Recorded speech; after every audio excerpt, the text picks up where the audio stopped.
Yo, what's going on everybody? It's about BeerBellys back again with another video. Today we'll be diving into a underrated game, I believe. This is a great game. Very good storytelling, very unique. Not like a shooter. Not a lot of action, but it's just a unique storytelling game that I played once a while ago. I just thought it was really put well together. And I don't think a lot of people know about it. So I'm going to start here, part one. What remains of Edith Finch? So if you like what you're watching, make sure you hit the like, share, subscribe, and then hit that bell so you can see the other parts. And then let's get into it, shall we? A lot of this isn't going to make sense to you, and I'm sorry about that. I'm just going to start at the beginning, with the house.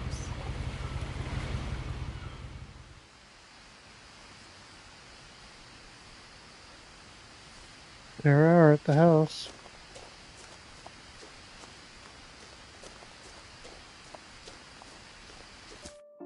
Let me remember what I'm doing here.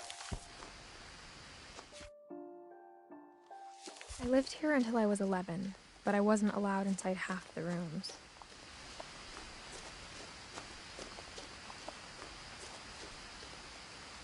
That's the house.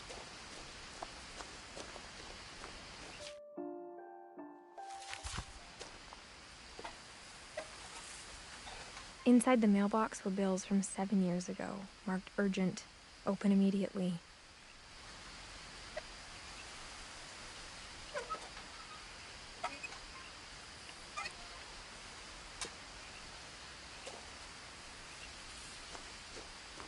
I hadn't been back since my brother Lewis's funeral.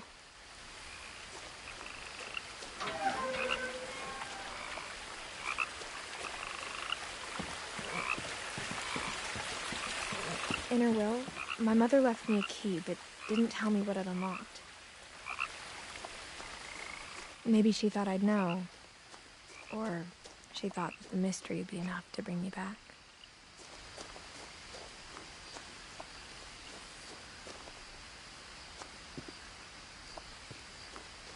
Oh, I want to go down there.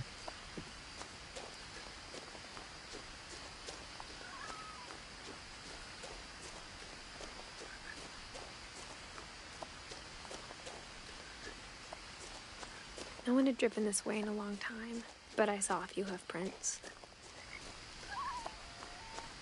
This is like the longest driveway ever, but I don't know how you get a car over here.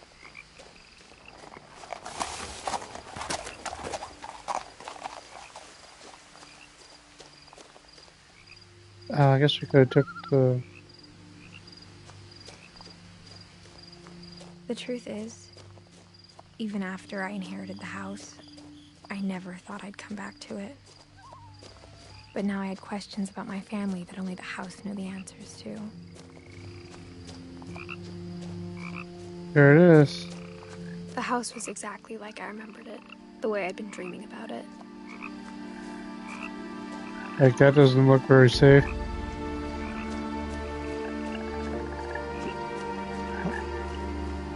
I don't know how you get a permit for that.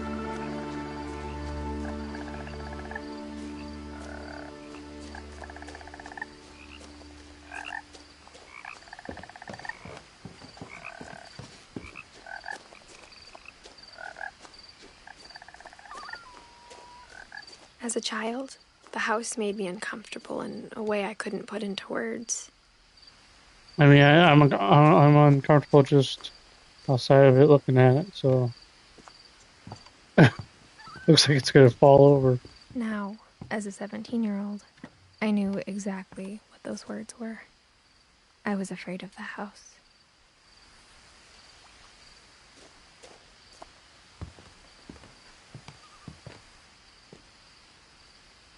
I hoped the key might unlock the front door.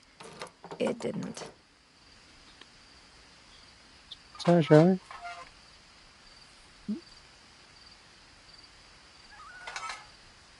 The Looking in, I felt like the house itself had been waiting for me.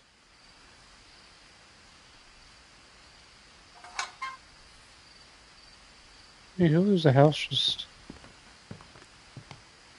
untended to?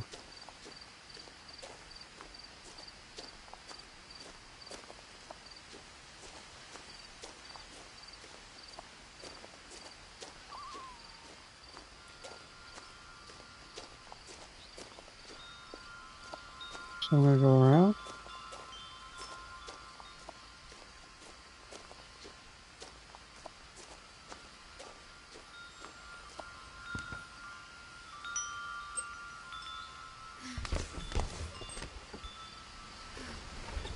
Crawling through the doggy door used to be a lot easier when I was 11. The power had been turned off the night we left.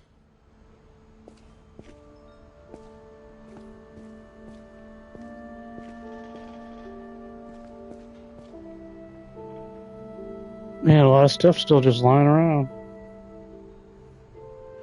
Check the stream real quick.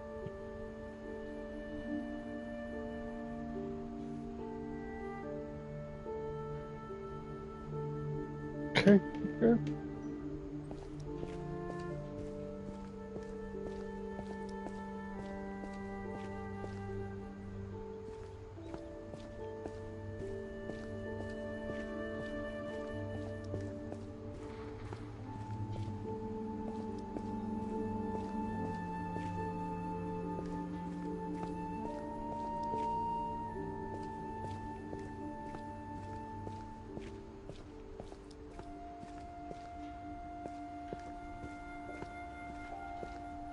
There we go. For the first time in years, I felt like I was home.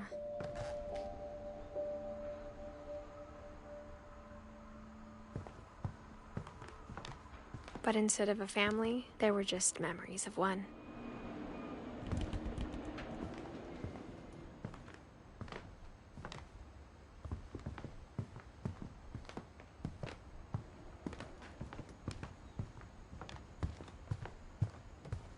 The table was still a wreck from the night we left. It was like a bomb had gone off, killing everyone but sparing the furniture.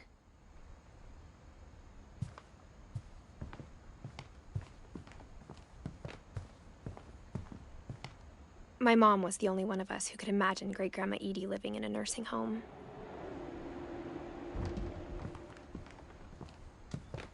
Nothing in the house looked abnormal. There was just too much of it, like a smile with too many teeth.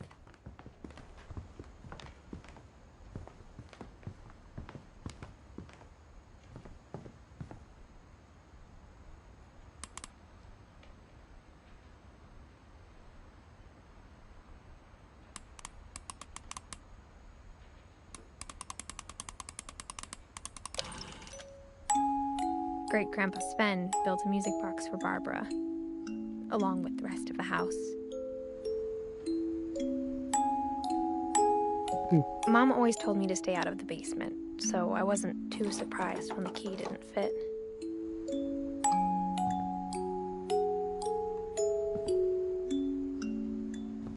It's down there.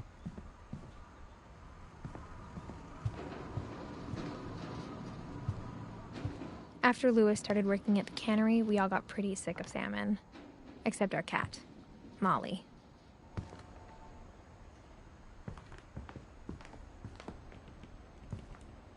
Only one restaurant would deliver to our house. We had Chinese a lot. I can imagine.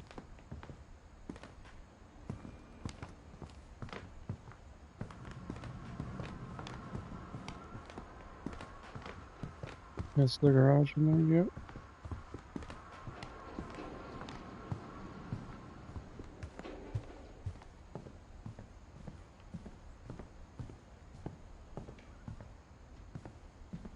Front door. A lot of things got left behind in the whirlwind of that last night.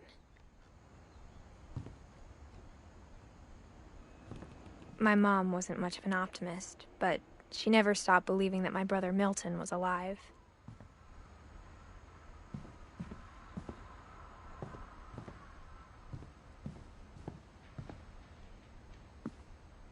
After Milton disappeared, Mom sealed up all the bedrooms.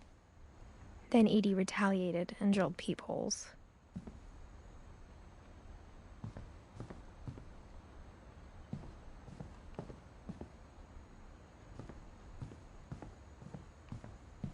I spent a lot of time playing in Great Uncle Walter's room.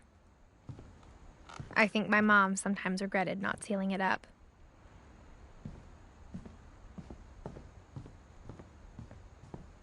It's a shark room. Lewis told me there were secret passages, but I never believed him. Oh, I found it. Turns out, my mom was really good at keeping secrets.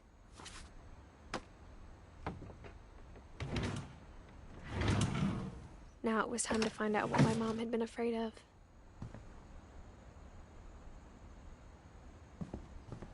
Check out the rest of the area first.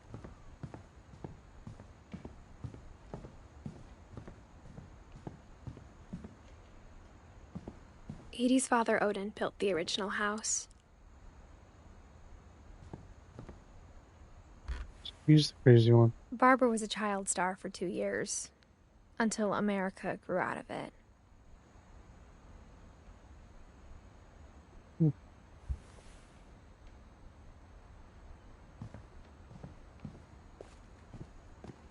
Mom must have locked the third-floor stairs on the night we left. Whenever people ask me about my family, the first thing they always want to know about is Barbara.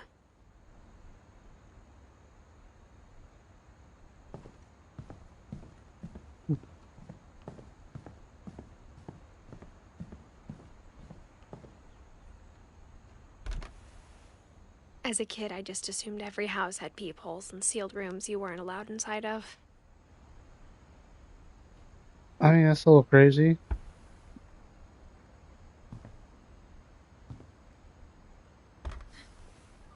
My Grandpa Sam spent 7 years sharing a room with his dead brother, Calvin.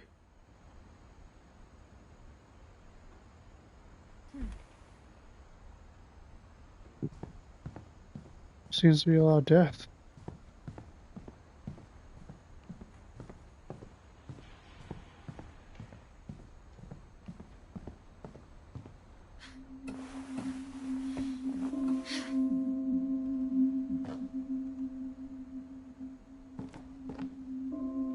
From the paintings on the wall, it was clear my brother Milton had been here before me. Reading this, maybe it sounds like I had a plan. But I had no idea what was behind that door.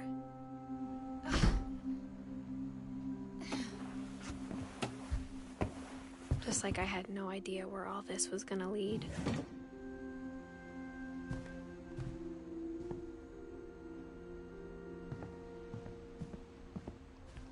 I grew up looking at Molly's room through the peephole.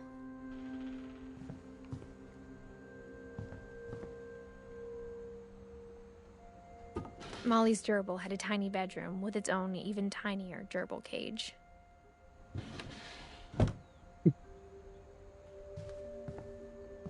Being inside for the first time, I felt like I'd stepped behind a painting.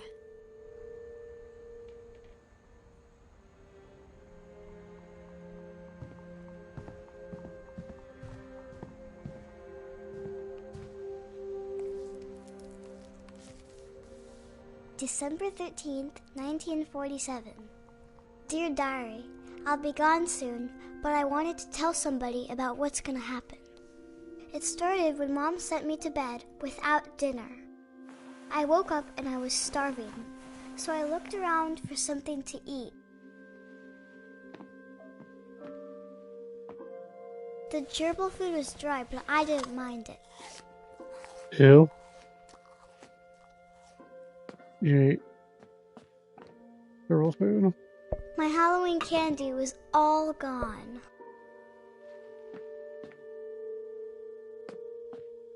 And who else can keep Halloween candy in the room?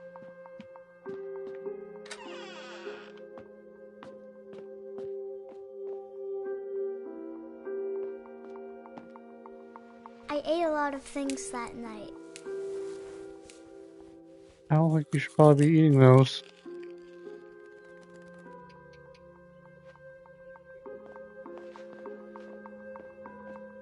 I kept eating and eating. Toothpaste?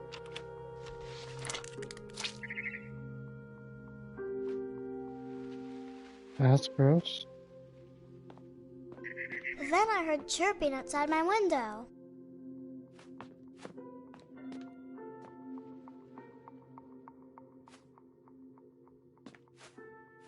It was a barn swallow going back to her nest. I thought about eating Christopher, but I held back.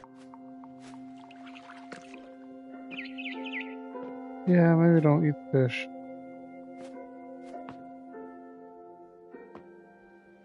It's kind of cool though.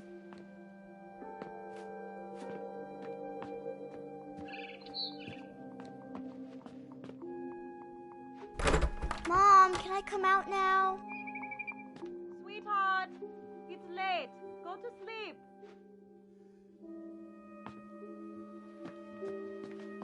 So they're locked in the room? Oh, there's a bird. I reached out for her.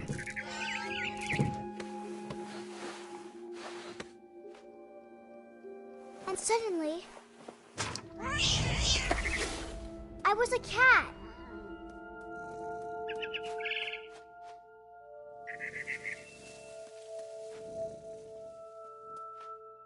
Yep.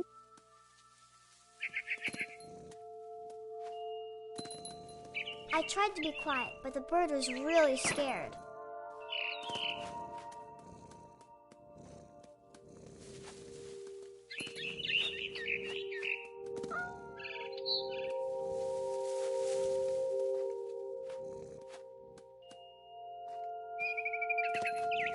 Mom and Dad didn't even look at me.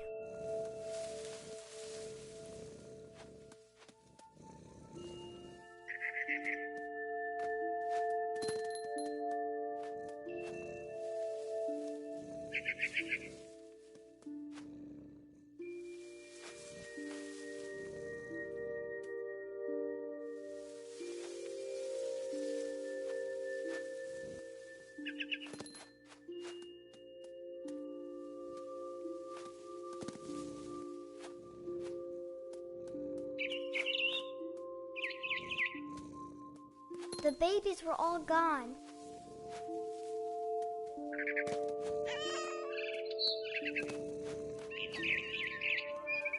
I jumped and I almost got her.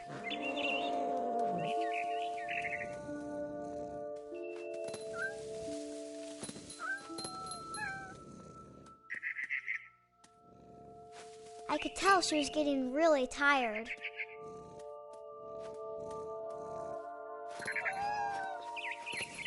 Now I was up in the big tree. I promised Dad I wouldn't climb it anymore. All I cared about was eating that mama bird.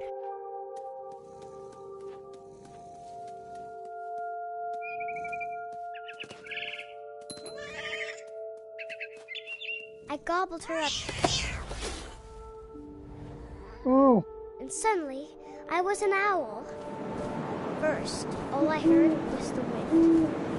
Then I heard little teeth nibbling in the grass. And now I'm an owl.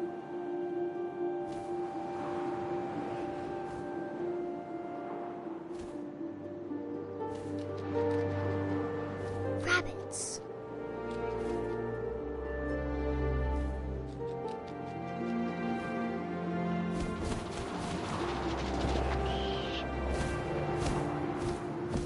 I imagined his face looking up and seeing mine through my talons.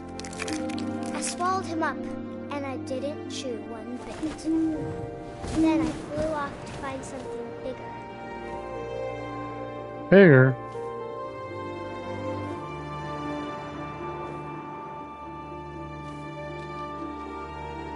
A mama rabbit.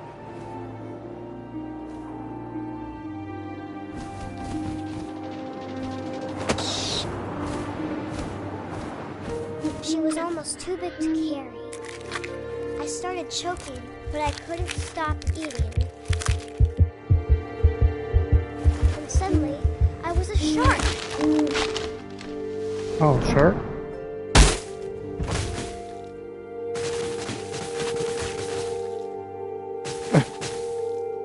Okay, I'm a shark now?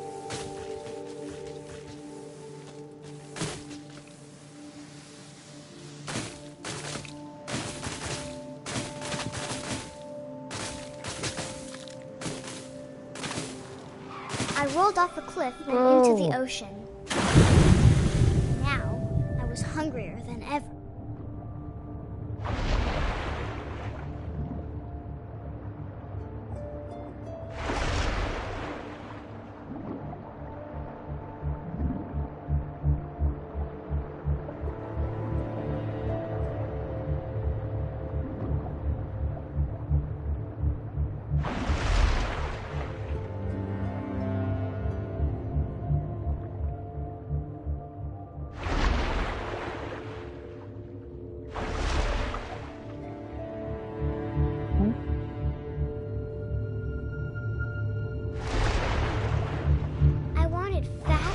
Juicy seals.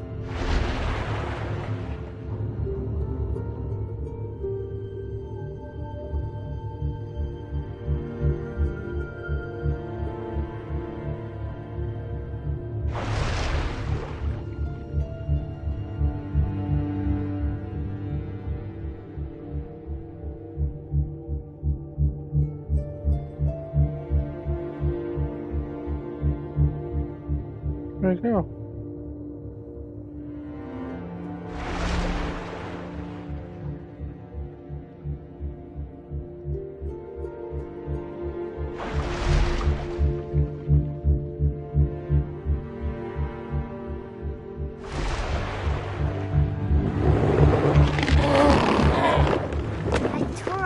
Flipper, and it tasted really good.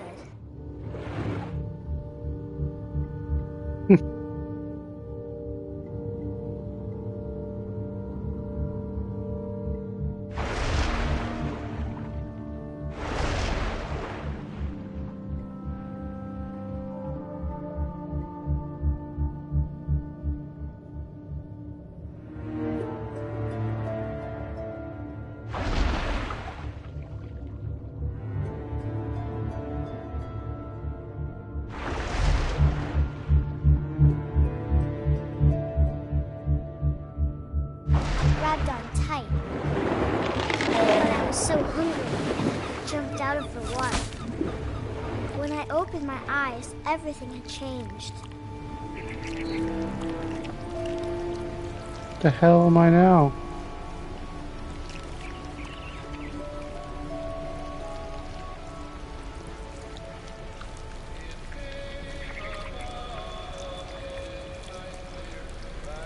Some kind of monster?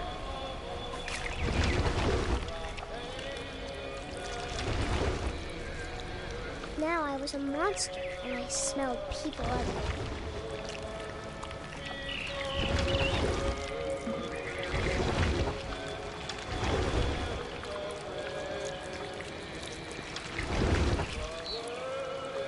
I was big, but I moved real quiet.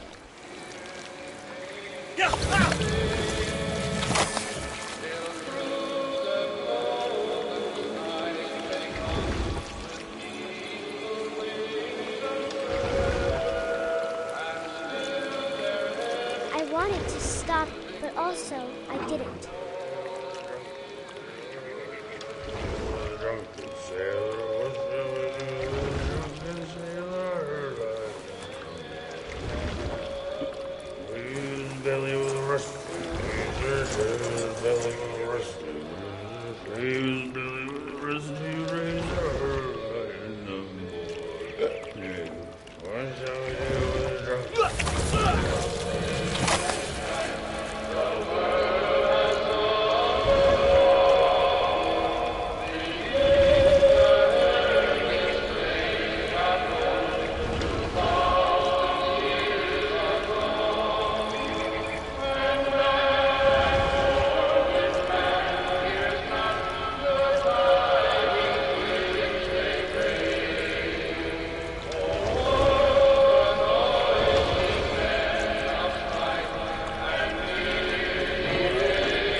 last passenger, I was still hungry. And across the water, I smelled something new. Something I had to have, so I swam towards it.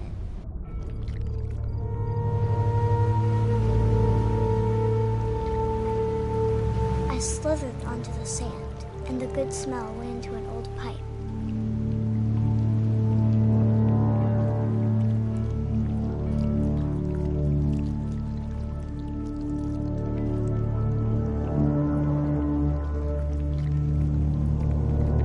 Oh, out of the toilet?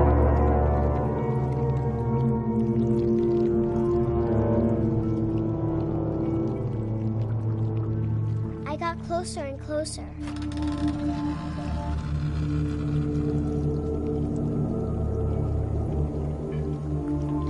Was that me?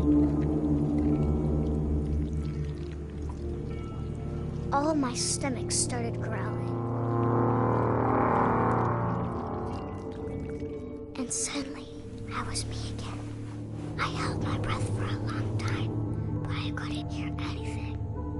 I think it's waiting for me to fall asleep. But it's not going to wait much longer. It needs to feed, and we both know I will be delicious.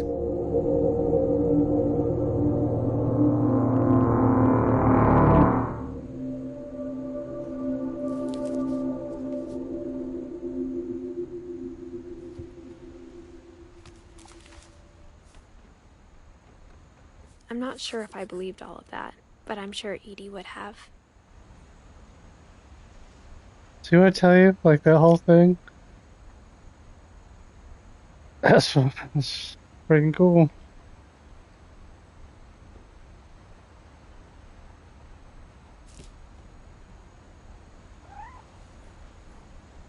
Right here, cat.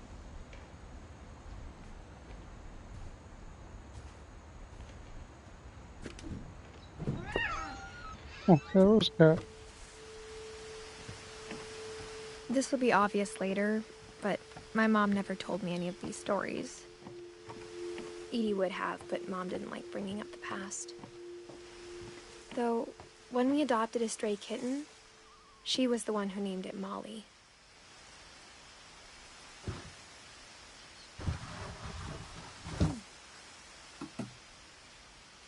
I spent a lot of time in Great-Grandma Edie's room.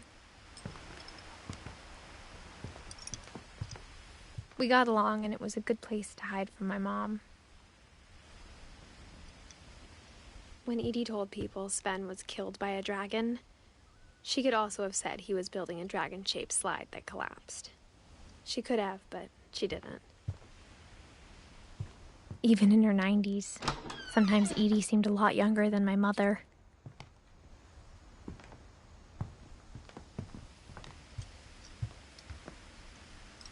Edie gave a big interview about a mole man living under the Finch house. My mom was furious. I hadn't thought of myself as Edith Jr. for a long, long time.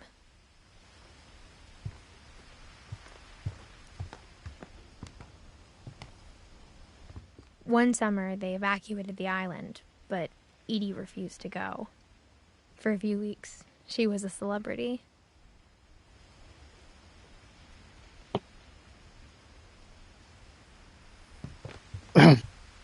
Edie knit me a new pair of gloves every year, just in time to replace the old ones.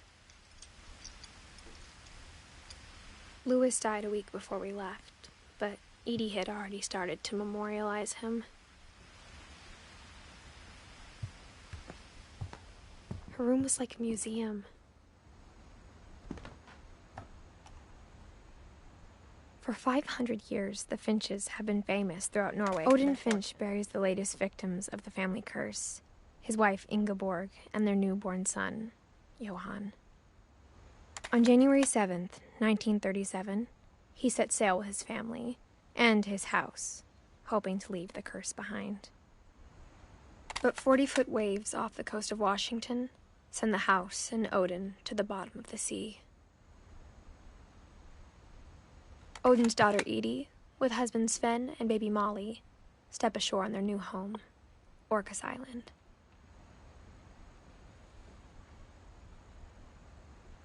Edith Finch is the first to be buried in the new family cemetery. His daughter Edie is already dreaming of a new Finch house.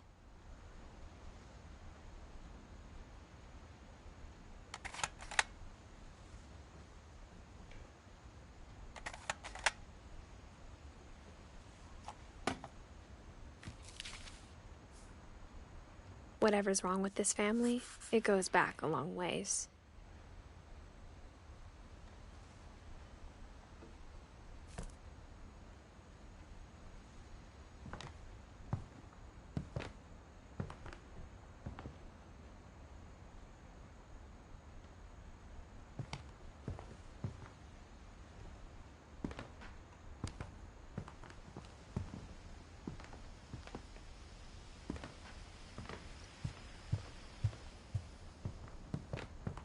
The only trace Grandpa Sam's first wife, Kay, left on the house was the pink bathroom. Oh. It was a pretty big trace. I'd say so.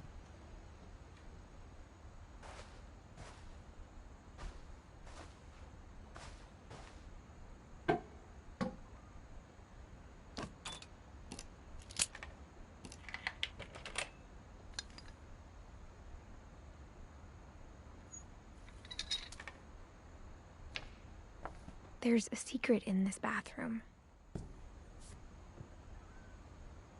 It's in the last place you would look. It isn't in the cupboard. It's hidden in this book.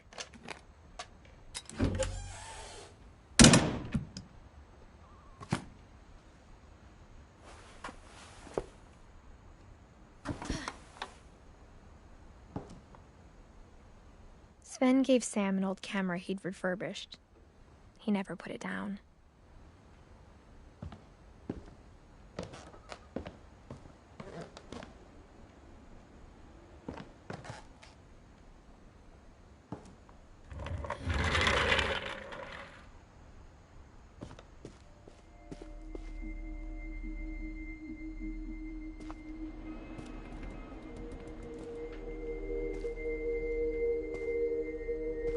I knew Grandpa Sam had a twin,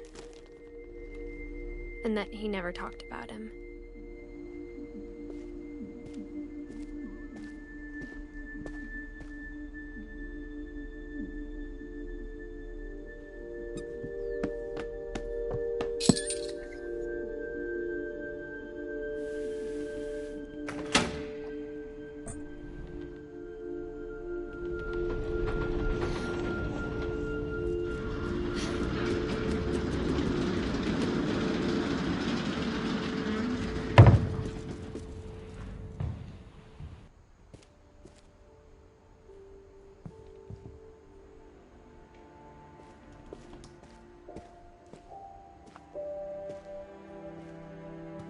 I guess my grandpa didn't like history any more than my mom did.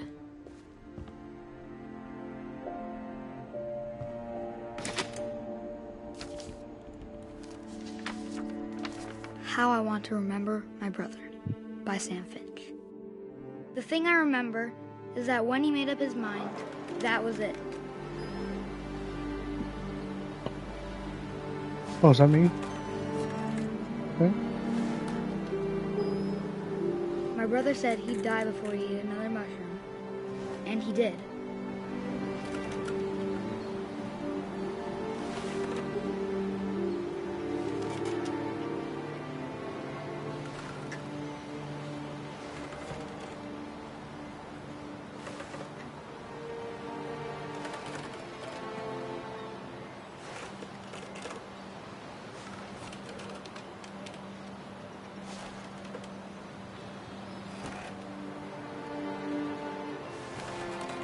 At Barbara's funeral, Oh, yeah, do we both swore legs.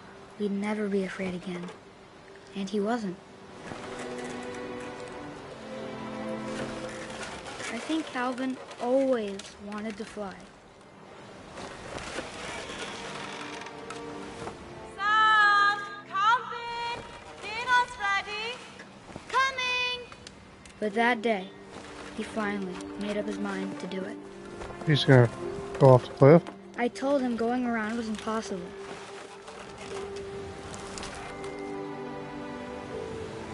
Maybe if I hadn't said that.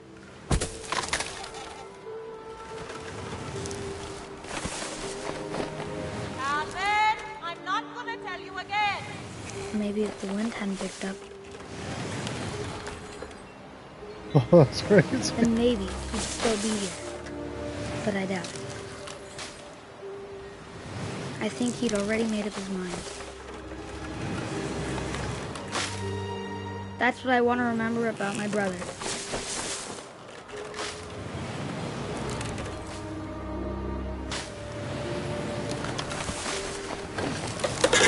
Oh! The day he made up his mind to fly. And he did.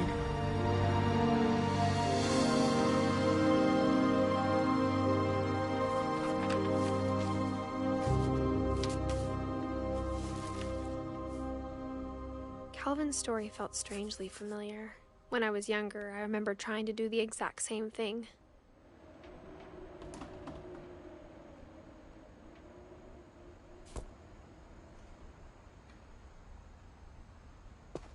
After the funeral, Edie roped off Calvin's half of the room.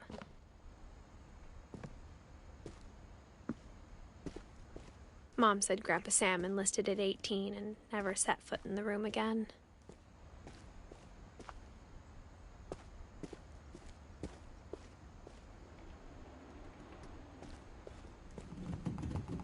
The passages were a pretty tight fit. They'd obviously been built for smaller hands and bellies. This is my second time playing. I played it one time a long, long time ago. Before I streamed. So I wanted to revisit it. I just remembering it being really cool. Growing up, I always thought of Barbara as a child star.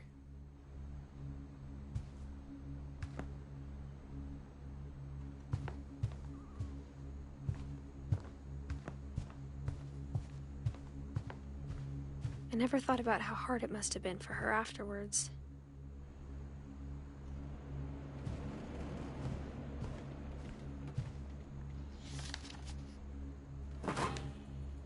Of all the stories people wrote about Barbara's death, I'm surprised Edie saved this one.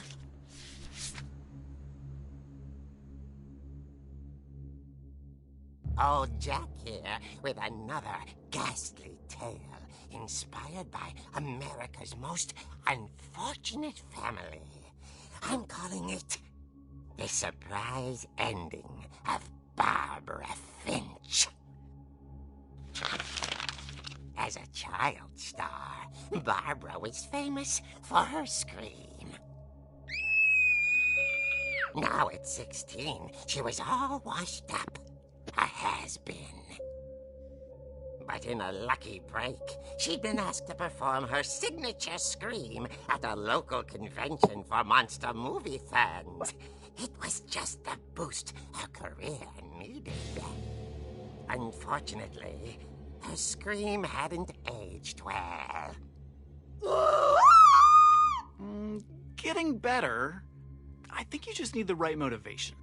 Her biggest fan and current boyfriend, Rick, was about to demonstrate when... Now that was a great scream. It was Barbara's father, Sven. He'd slipped into a table saw and had to be rushed to the emergency room. So Barbara got stuck babysitting her youngest brother, Walter. Her convention comeback was cancelled.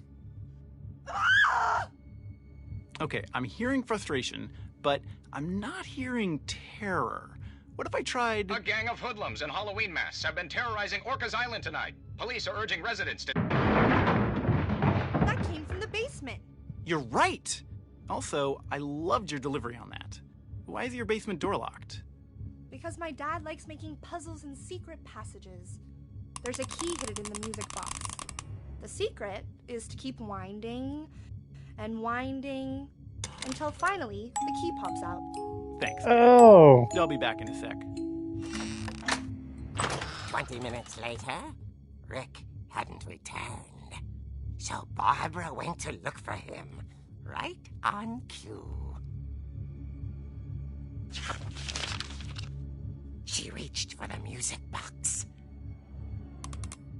And as she wound the key, she listened for Rick, but the house was silent.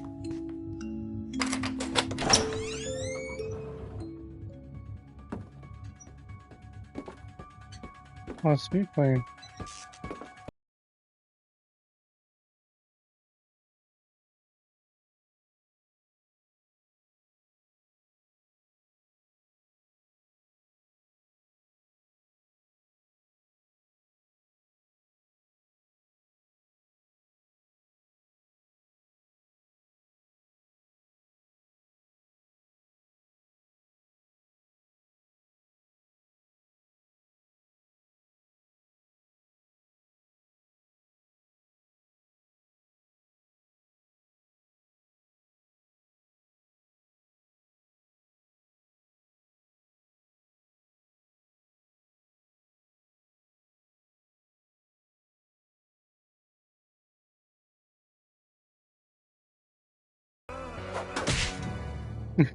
Oh! Rick? Barb, relax. I was just trying to scare you to help you find your scream. Well, I'm not scared, Rick. I'm furious. Then act furious. All I'm getting from you now is that you're hurt and confused and She threw him out, but she kept a little something to remember him by. Barb, have you seen my other crutch? And she was still holding it when she fell asleep watching the Late Picture Show. Hours later... Barbara! Walter, what's going on up there? Ah! Okay, I'm coming up, but if this is a trick, you're dead, Walter.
She heard whispering. It was coming from inside the house.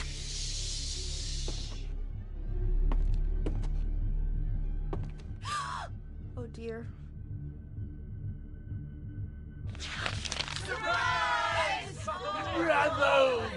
You were wonderful.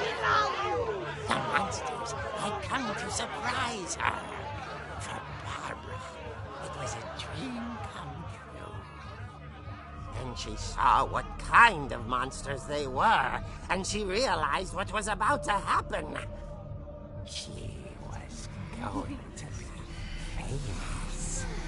And with her final breath, Barbara Finch gave the performance of her life.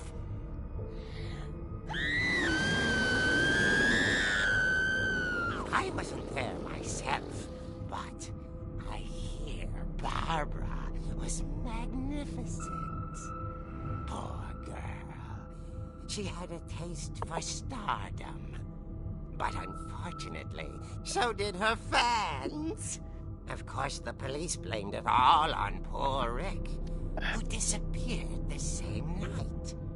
And little Walter, hiding under his bed the whole time. He took it all pretty hard, but that's another story. As for Barbara, tucked inside the music box is all they ever found of her. Her ear. Now that's what I call a real eerie tale. I see what you did there.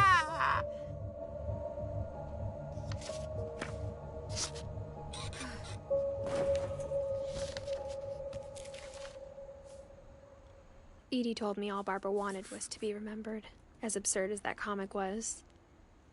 Maybe what Edie saw was a happy ending.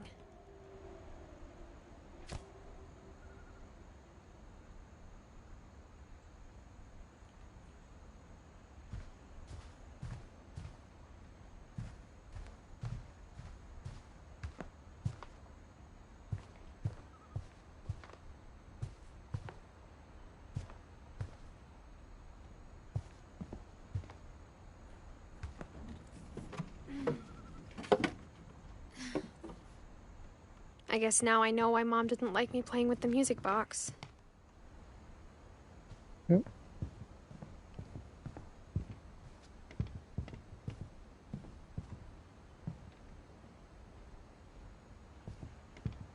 Guess I know how to get the key now.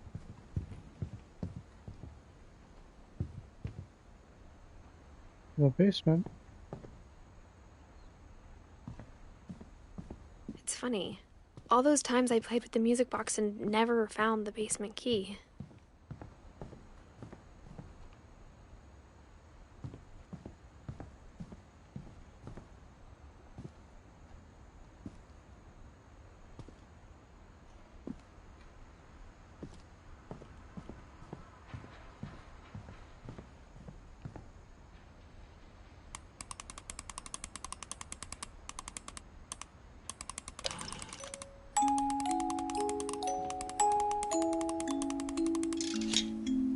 There it is.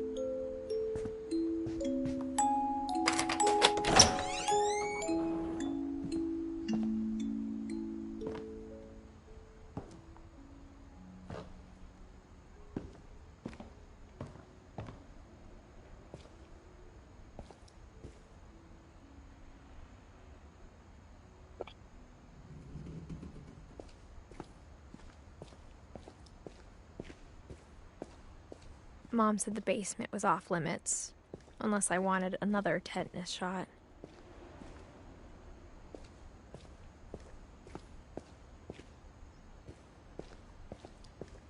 I saw Edie sneak down to the basement once, carrying packages.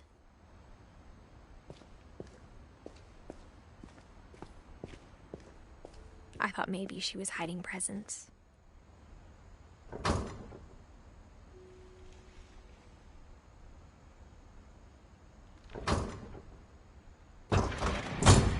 It turned out she was hiding a lot more than that. What the hell is this?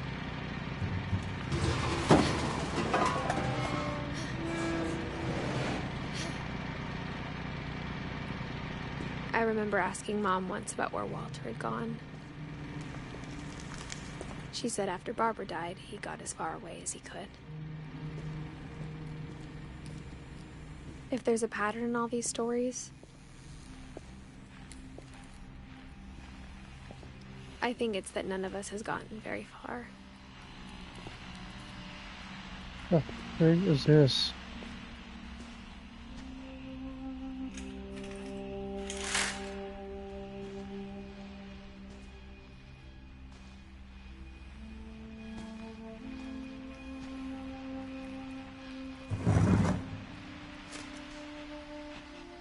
Goodbye, everyone.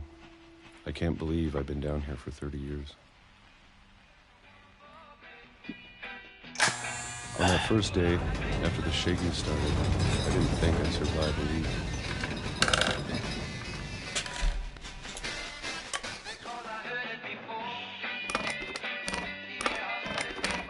But after a few days, I settled into a routine. That's what kept me sane.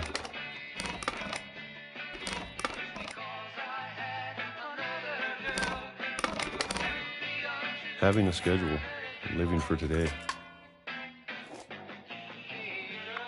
I always expected to be dead tomorrow. But if you wait long enough, you get used to anything.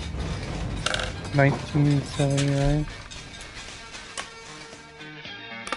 That was a time jump. Even a monster on the other side of the door starts to feel normal. Almost friendly.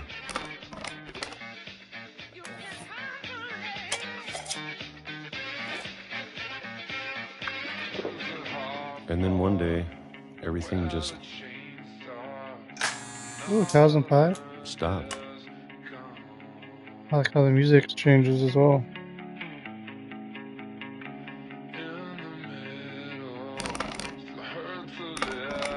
Whatever that thing was, it was gone. Maybe it got tired of waiting.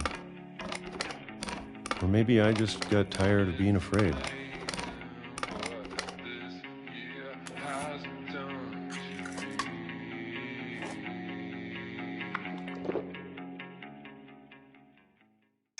It's been a week now, the longest in 30 years. I'm done waiting. I have to leave. Well, I still can. Perfect for leaving. Eating peaches or where the hell we're eating.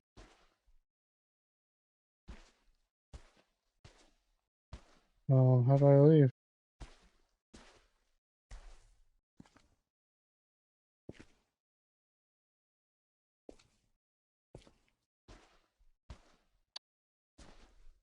Oh, oh, oh! There's a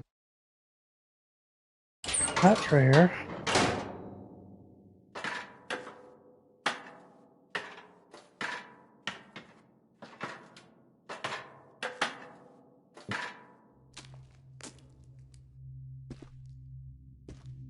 I know it's out there, somewhere.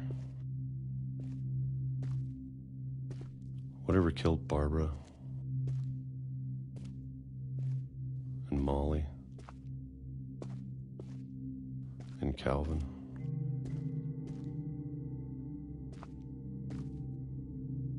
Maybe this is all a mistake. But I need to stop living the same day, even if it kills me.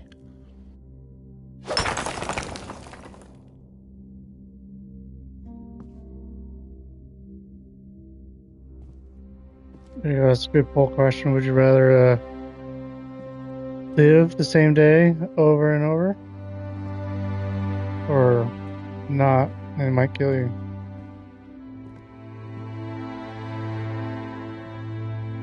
Leave it in the comments.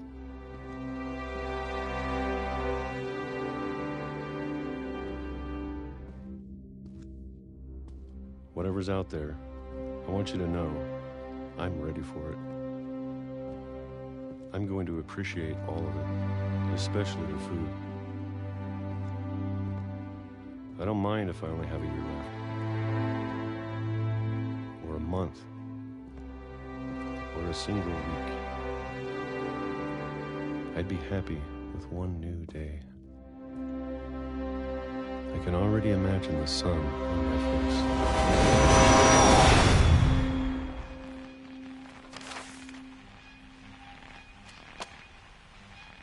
They just get hit by a train? Walter died when I was 6. I can't believe my mom never told me he was down here.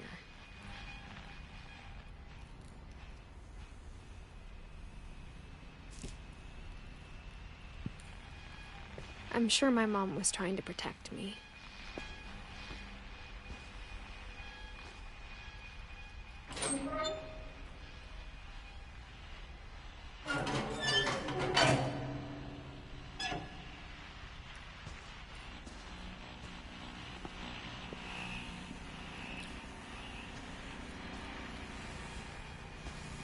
Can you imagine just living down here and doing nothing? Well, that time, and then just leave and get hit by a train.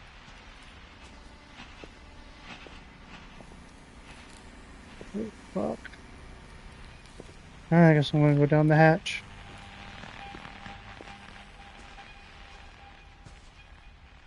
Can I go down the hatch? Nope.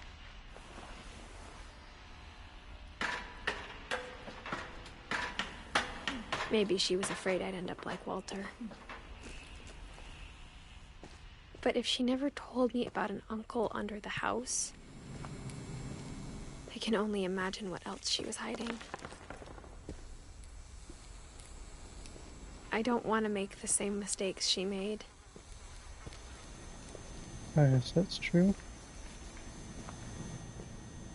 Trying to bury something that's still alive.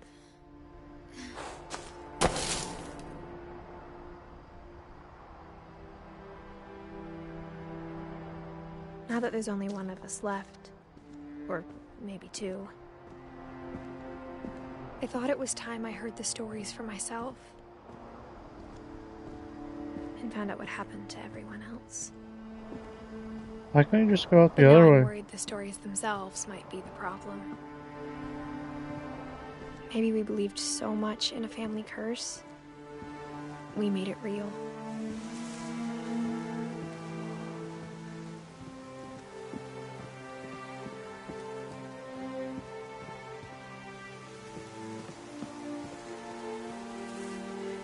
I don't know if I should even be writing this. Probably not. Maybe it'd be better if all this just died with me.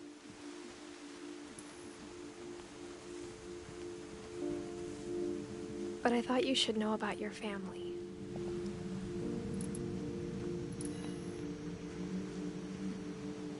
And the history you're a part of. You mean the crazy? Though to be honest, I feel as lost as you probably do right now.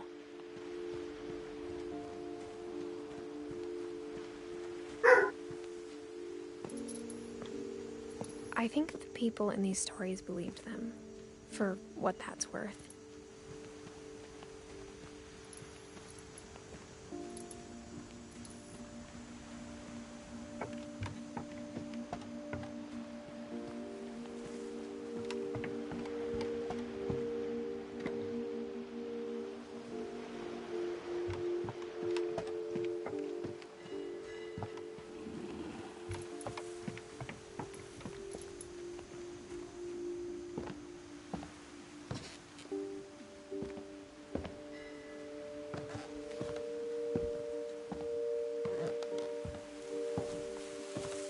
Walk back up to the house, I see. And when you look at the house, that history of imagination and stubbornness and madness, any of it seems possible.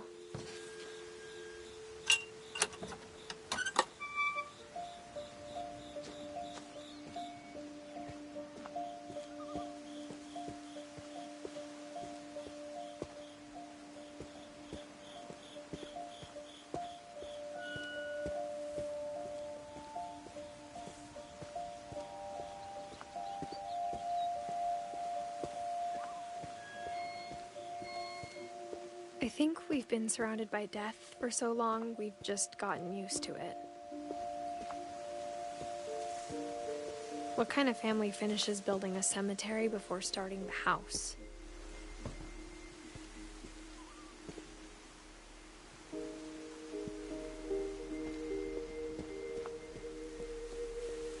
It's embarrassing for me to admit this, but the pet cemetery made me more uncomfortable than the human one. 3 of the gerbils were mine, and 2 had been my fault. Oh, there's Christopher.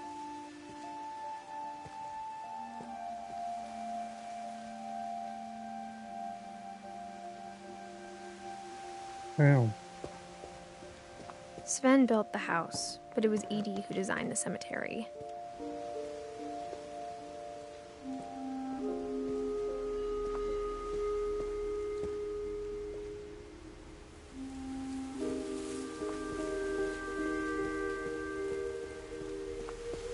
I'm sure Odin's monument had been Edie's idea.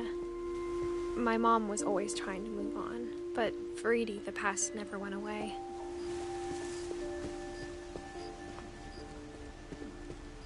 She could see it poking out of the water at low tide. Oh.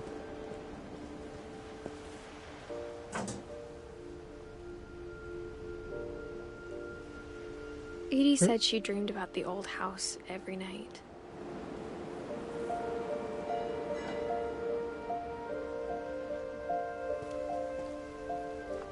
Oh, is that it?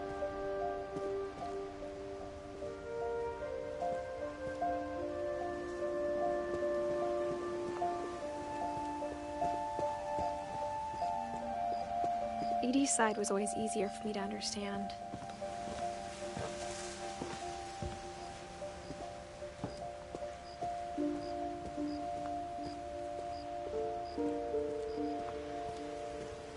Oh, I guess I can't go that way. Okay.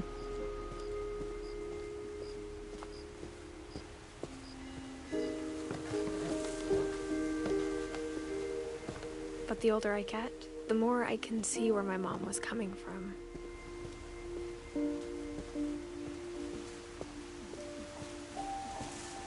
She lost 2 of her brothers, just like I did. I get why she tried so hard to protect us.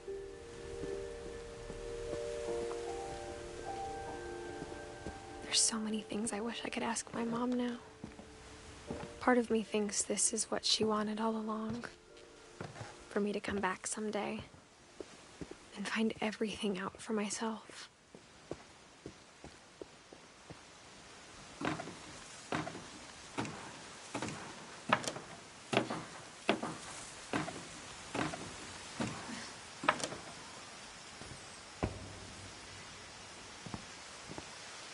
Nice But tree looking house. back on it now,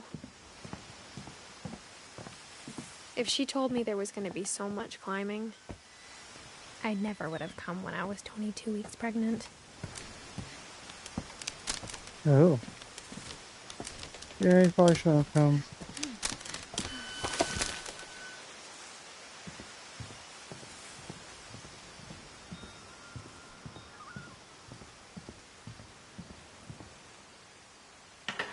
I never met Grandpa Sam, but I think he and my mom had a lot in common.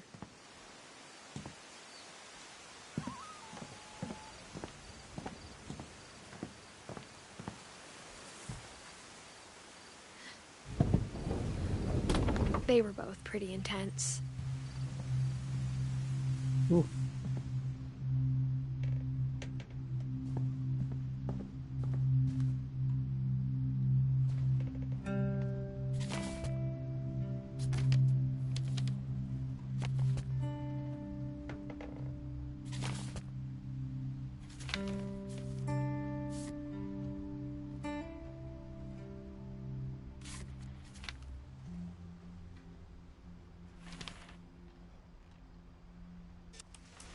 Dawn, I promise, you'll never forget this weekend. Yes, sir. These memories are gonna last a lifetime. Hmm? Am I gonna have to shoot anything? It's a hunting trip, Dawn. Shooting is strongly encouraged. Oh. What?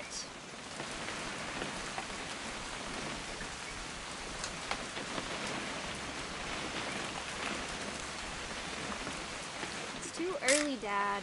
Perfect. It's gonna rain the whole weekend, isn't it?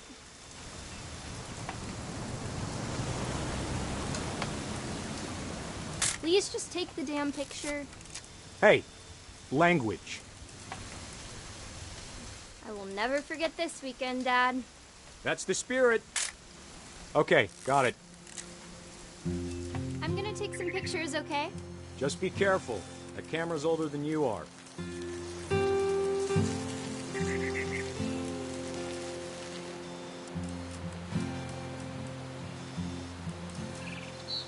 You're right, Dad. It's starting to clear up. Still freezing, though.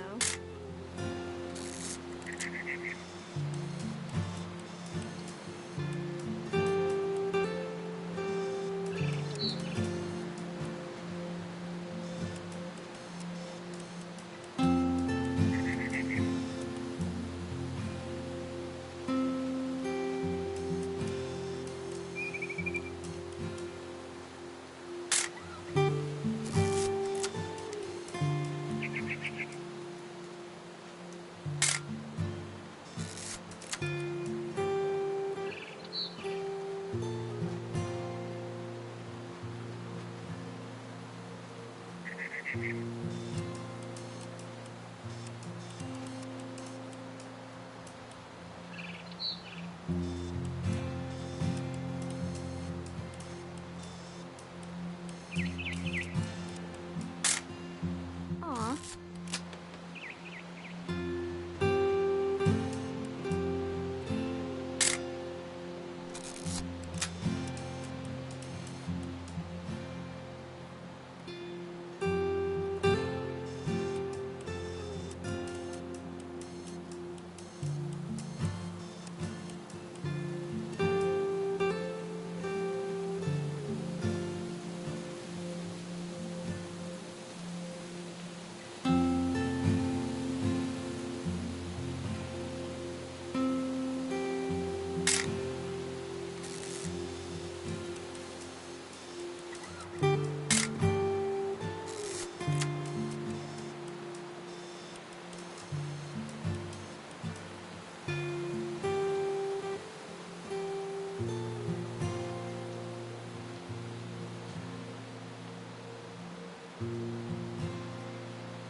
I don't know what I'm supposed to be taking pictures of.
Definitely should not have drunk all that coffee. Hold still. Hey! Oh, That's a keeper. Nothing quite like being outside. I'm just saying, I'm not always gonna be here, Dawn. You'll need to remember this stuff, if you want to survive. I'll be fine, Dad. You know who else thought he was gonna be fine? Some guy who died. Dawn, I'm being serious. I know, Dad. You're always serious. Doesn't being out here make you want to chill out? Well, to tell you the truth, I haven't been out here in 20 years.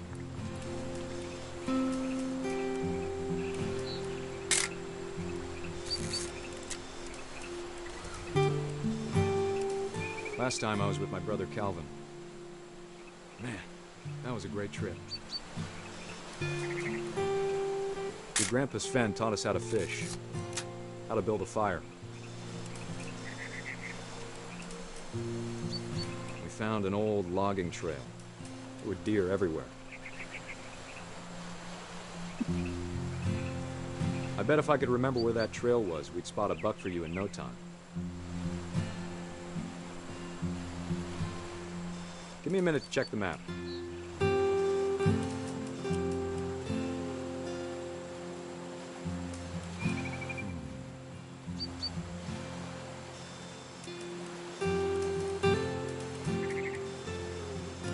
Let's see.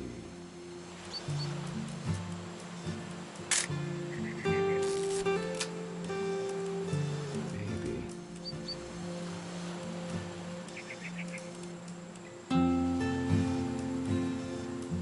Or was it?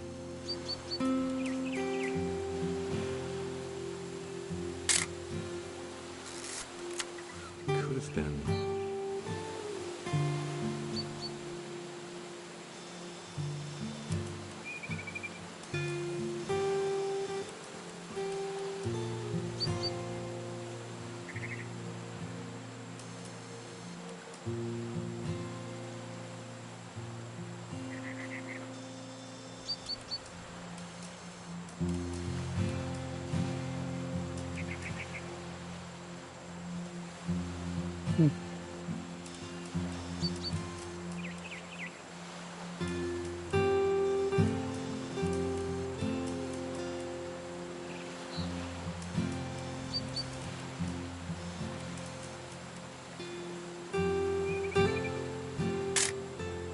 Dawn, don't you think you could find something more interesting to photograph?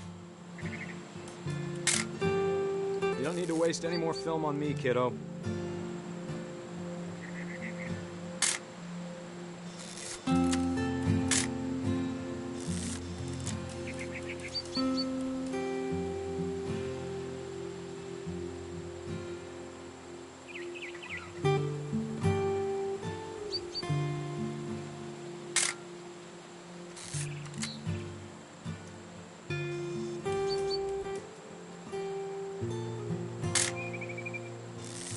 there's only so much things I can see from here.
eyes, Don. Before you take the shot, let me get a picture of it.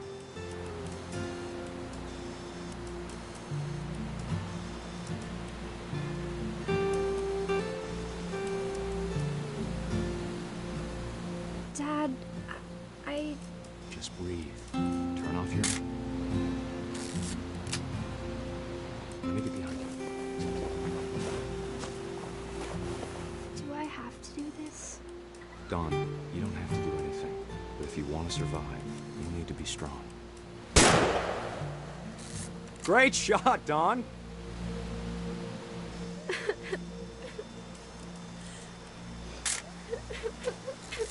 I'm proud of you, Don. Always remember that, okay?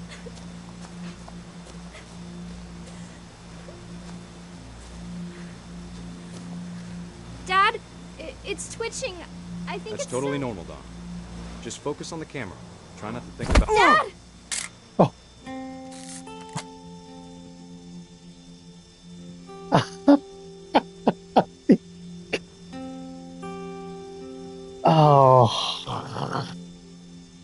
Of all these stories, that's the one I wish most that my mom had told me. That's crazy.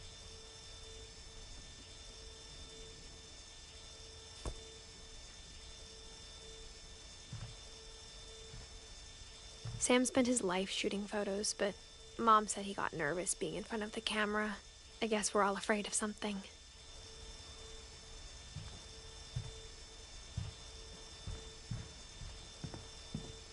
Instead of hiding from death, Sam seemed to go out of his way to meet it.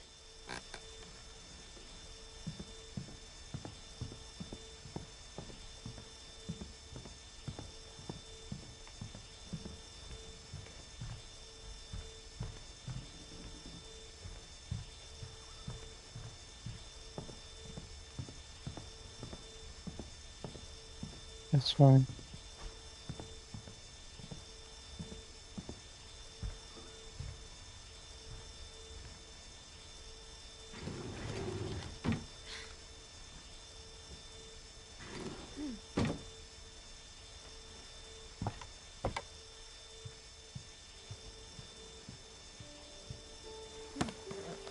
After Sam died, my mom and Edie got really close. They'd both lost a lot.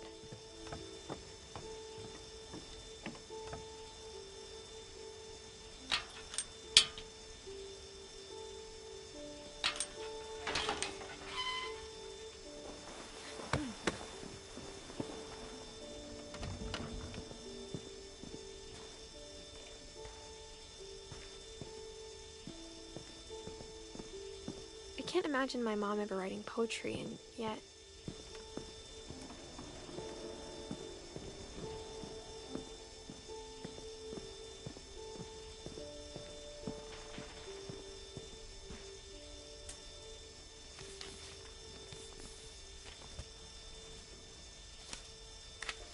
Dear Kay, do you remember the way Gregory used to laugh when he thought he was alone? Like something funny was happening, but only he could see it.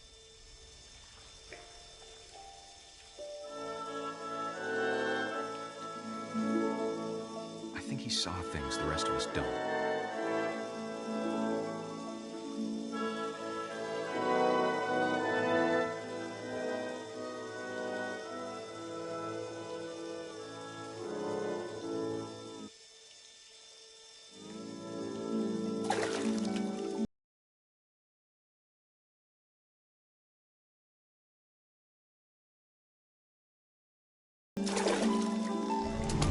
Over, Gregory. It's time to... Hold on, sweetie. Hello? Sam, I told you I don't want to talk right now.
Oh. Maybe if I hadn't called that night. Damn it. Hold on, I don't want Gregory to hear this.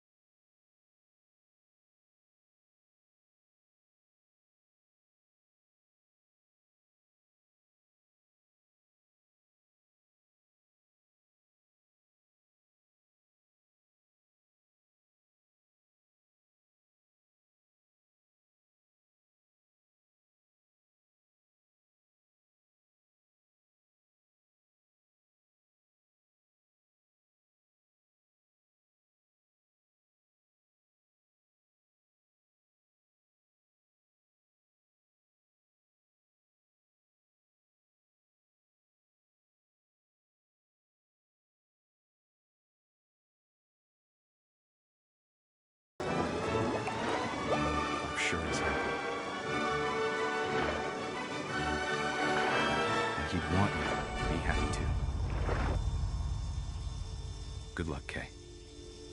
Love, Wow. Sam.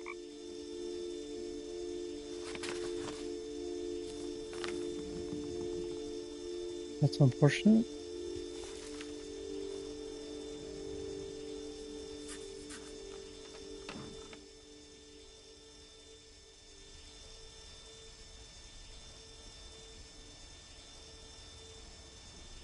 I feel like we're missing somebody at the bottom there. I don't know if we missed that one.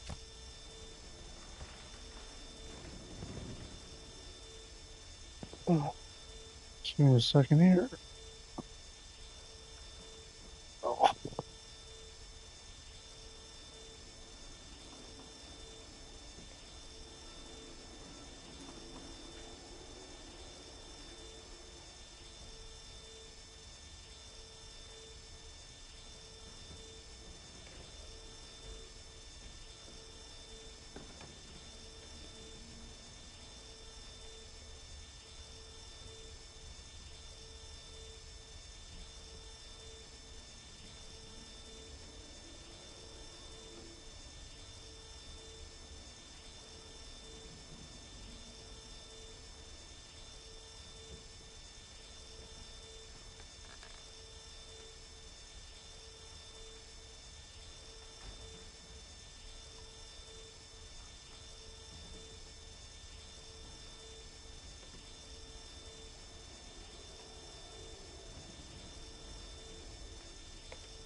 Oh.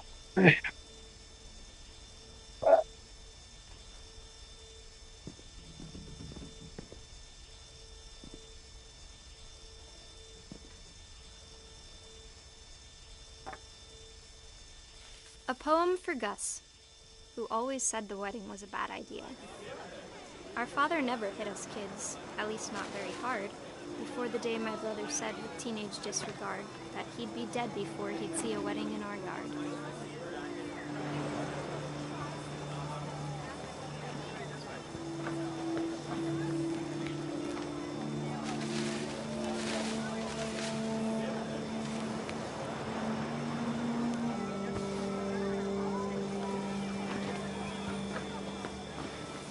My father made him come, of course, but Gus stood far apart, just flew his kite and bottled up the storm inside his heart.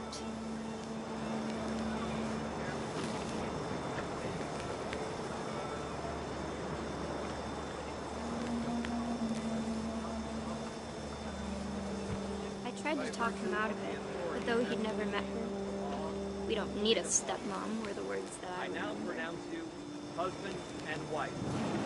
Make him cry.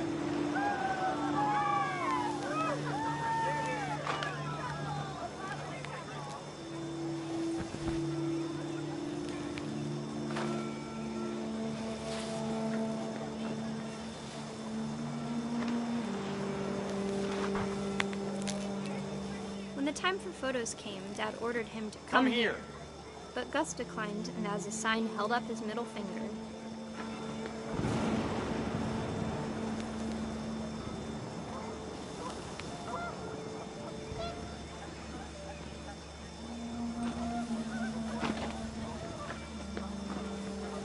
wind picked up, and panicked geese appeared and quickly went. But all the humans did that day was go inside the tent.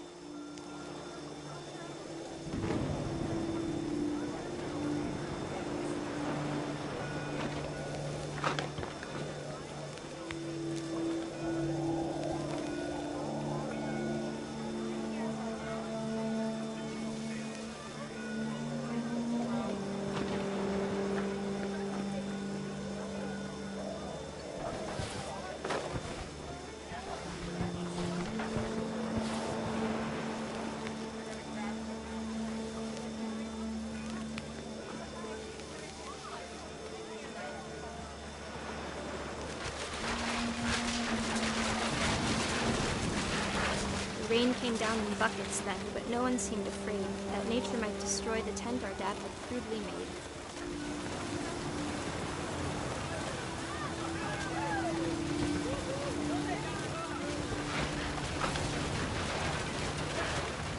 The thunder sounded much too close and full of angry power. But all my father said to this was, "Make the music louder."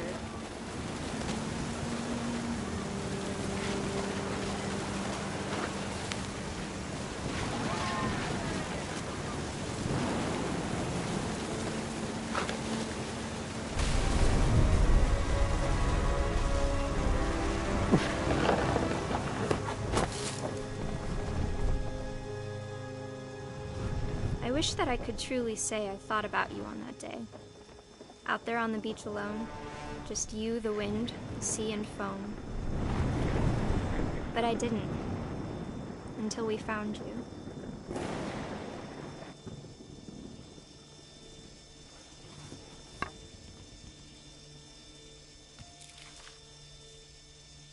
She never talked about him, but Mom told me once if I was a boy, they were going to name me Gus.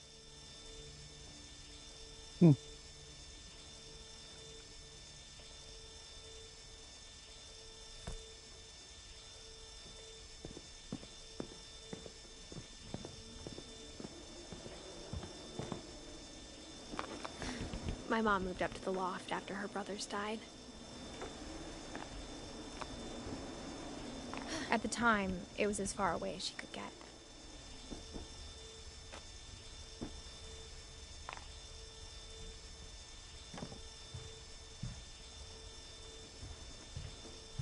She spent a summer building houses in Calcutta, where she met my dad, Sanjay.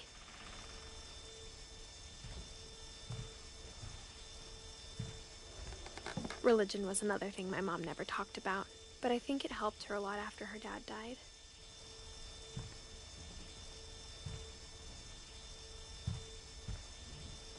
My mom moved to India a week after graduation and got a job teaching English. Louis was born a year later.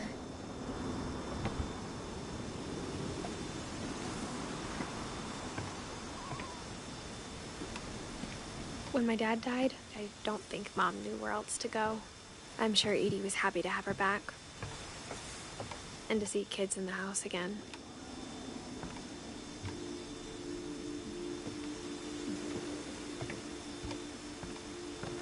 The house had to get a little bigger, but Edie was used to that.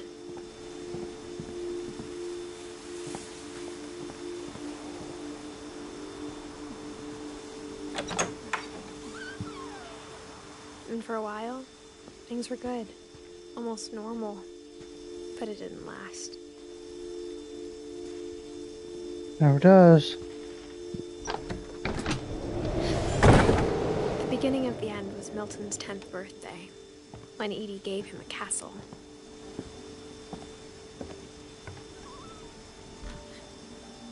After Milton disappeared, the only thing he left behind was a room full of paintings.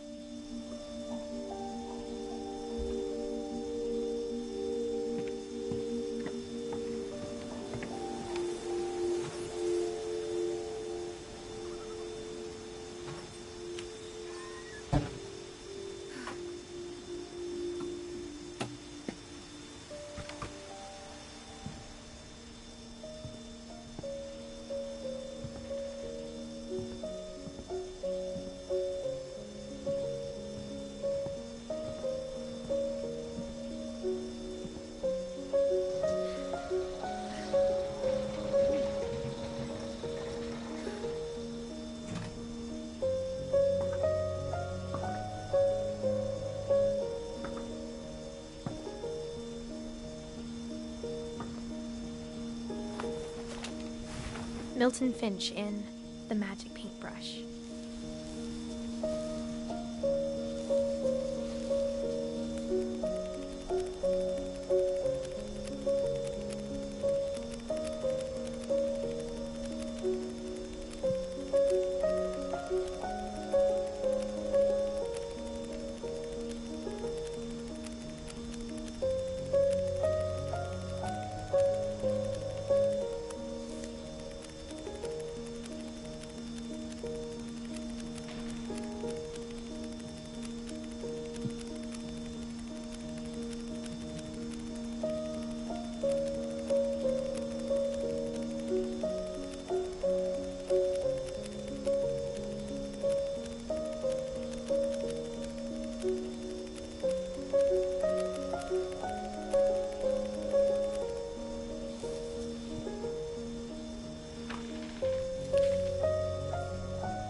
I was 4 when Milton disappeared.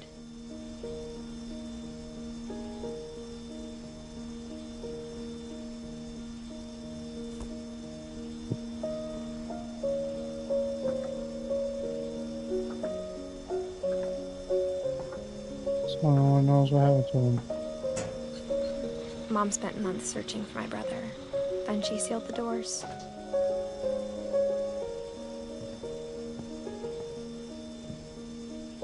Whatever Milton had found in the house, Mom didn't want it getting out.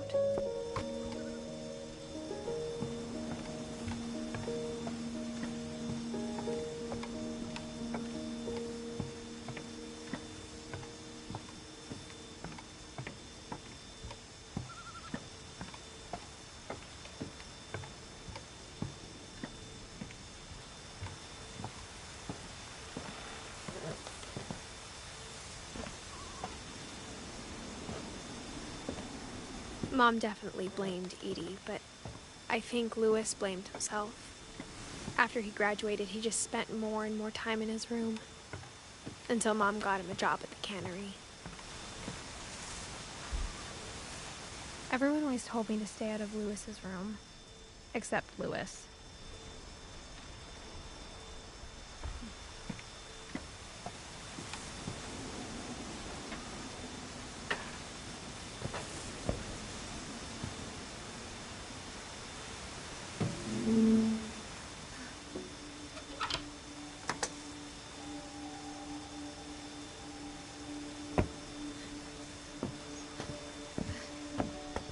Louis's room smelled very, very familiar.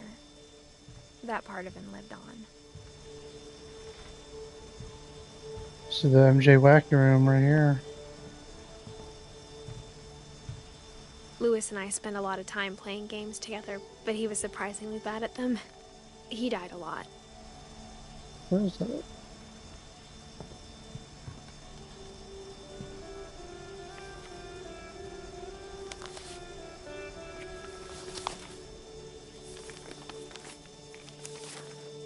Dear Mrs. Finch, as Louis's psychiatrist, I can understand your desire for an explanation.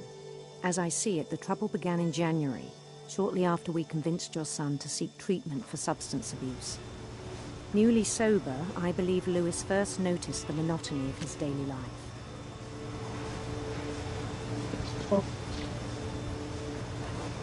He kept working at the cannery, but he withdrew part of himself. In our sessions, I saw the same behavior. His mind began to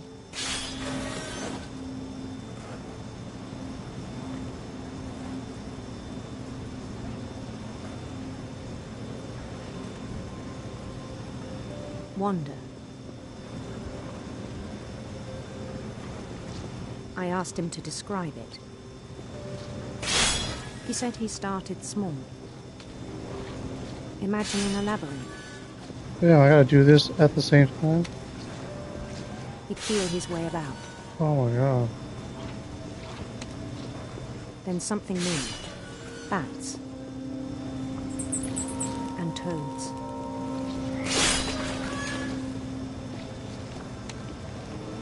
And things that have not names.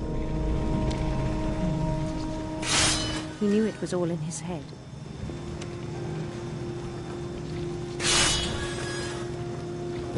But he took it very seriously.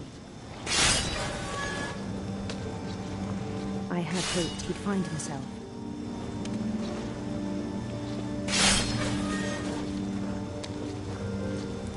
But he found something more. I worried about him then.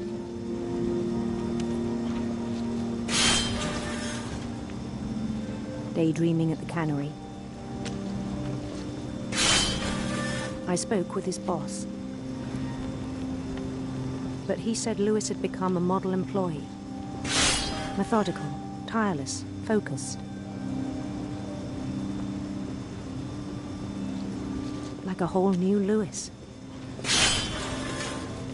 So I let him go on.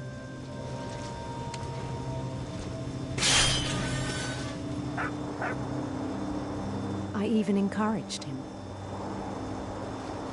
It seemed very promising at first. He told me he'd made a new friend.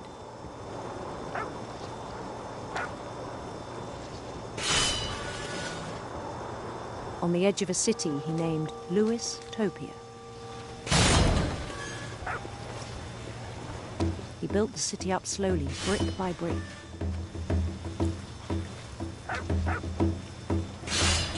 Then he made musicians.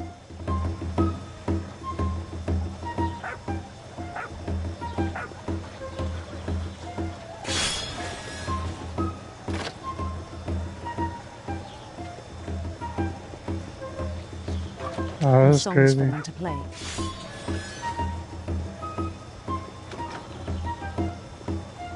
He talked about starting a band.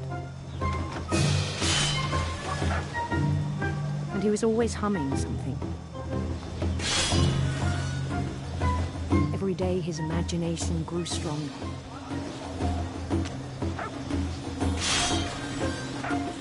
He no longer spoke at the cannery. But his chopping was as reliable as ever.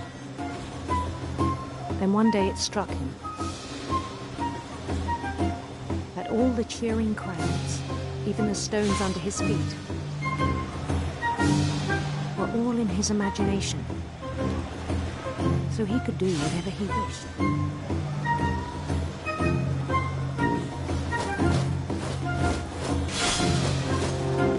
He held an election for mayor. And he won. They begged him to stay, but his mind was already wandering.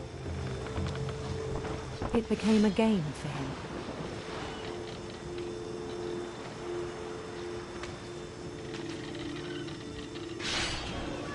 He'd conquer a city, then immediately push on. New Louisville.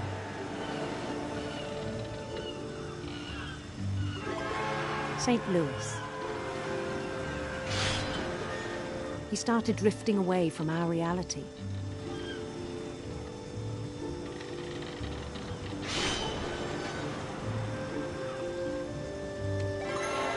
Minneapolis, until one day he forgot to go home from the cannery. Even as his mother pleaded with him, part of Lewis kept sailing on.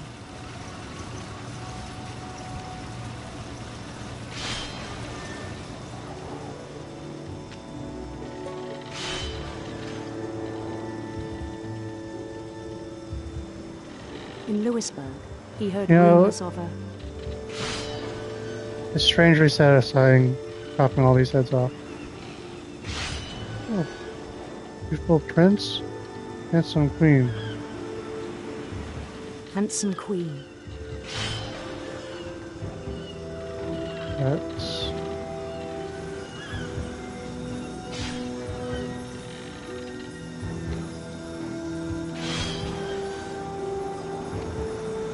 The queen was on her own quest for... rainbow. Radiant rainbows.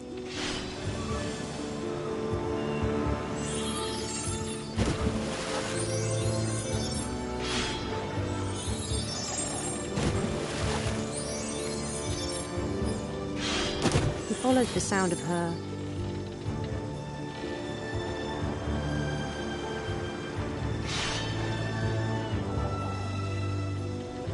electric sitar.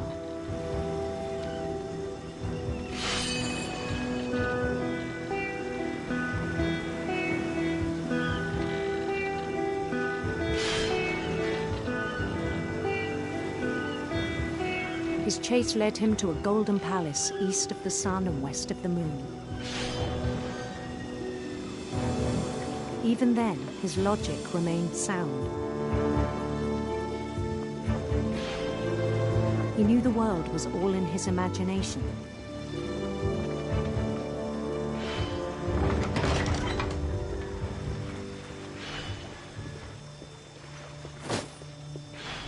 But he was so proud of having created it. In his own eyes, he'd become something greater than a king.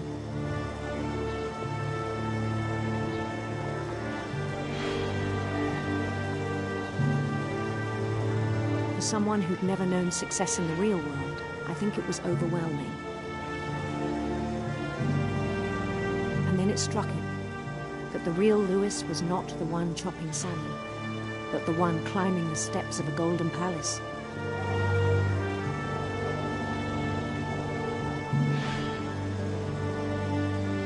My imagination is as real as my body, he told me.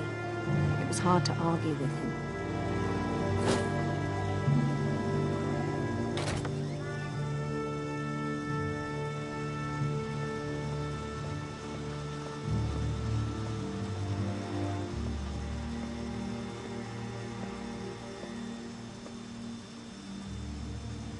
So this is mine? Began to forget the world we know.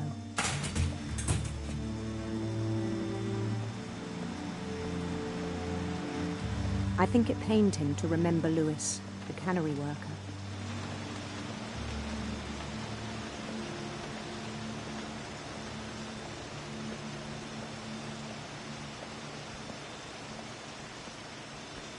He began to despise the man with a royal contempt.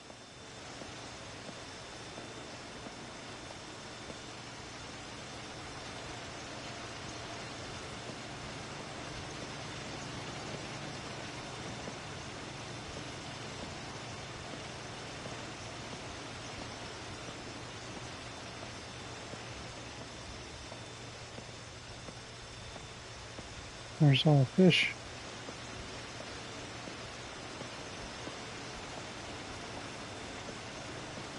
Something else supposed to be up here? I still thought I could save him. Even after he said he was being crowned king over all the lands of wonder.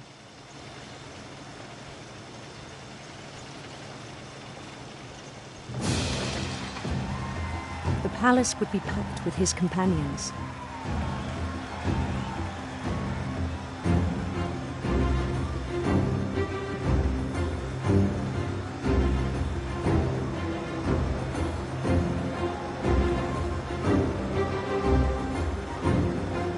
Including the wise Calico who'd insisted on advising him.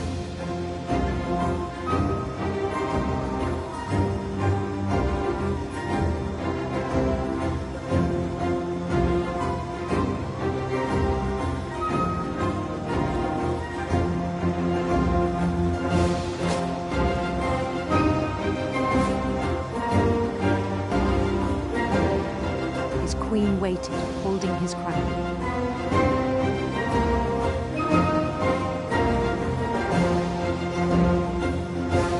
There was only one thing left to do.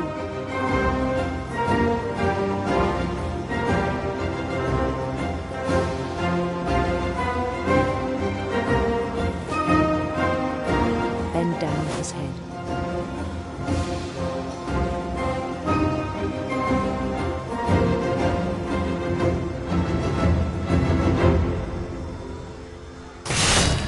And the rest I think you know. Mrs. Finch, your son was a kind man who will be missed by all of us who knew him.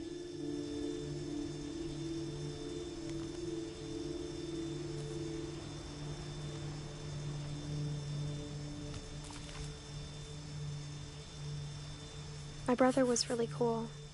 I wish you could have met him.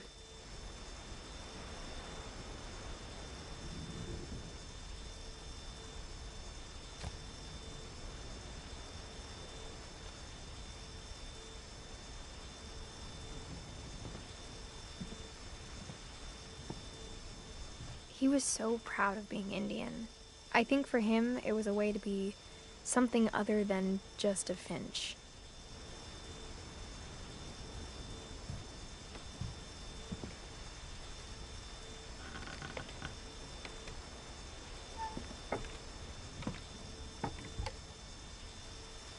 On the way back from Lewis's funeral, my mom told me to start packing. She waited until the day before we left to tell Edie. I'm not sure if she wanted to make it easier or harder.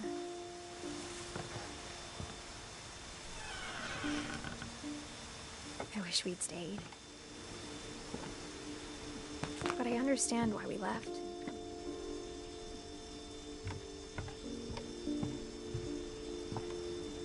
My mom ended up leaving everything behind.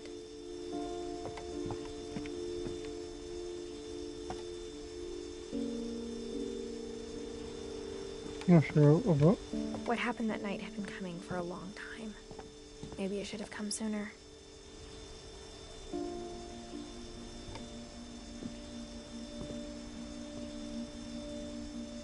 But it had to end one way or another.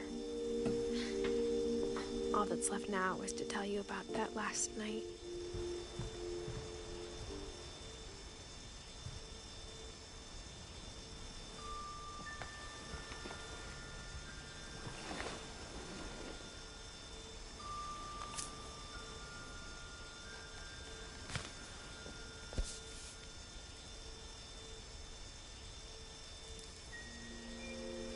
That whole last day, Edie just watched us pack and didn't say a word. Until supper, when she raised her glass and said, "To our final night together, and all our final nights apart." Grandma, you know what I said about alcohol. Some of your medications are very Edith, specific. I left a present for you in the hallway. Why don't you go open it? The grown-ups have to argue now. I'm sorry, you're right. We're all leaving tomorrow. Let's just enjoy our last... I'm not leaving. Edith, you're excused.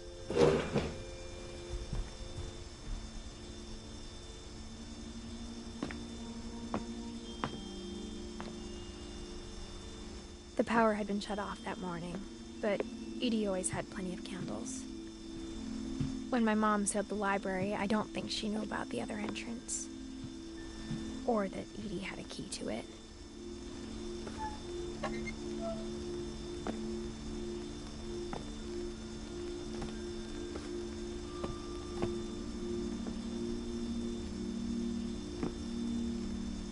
That thing you're afraid of isn't going to end when you leave the house.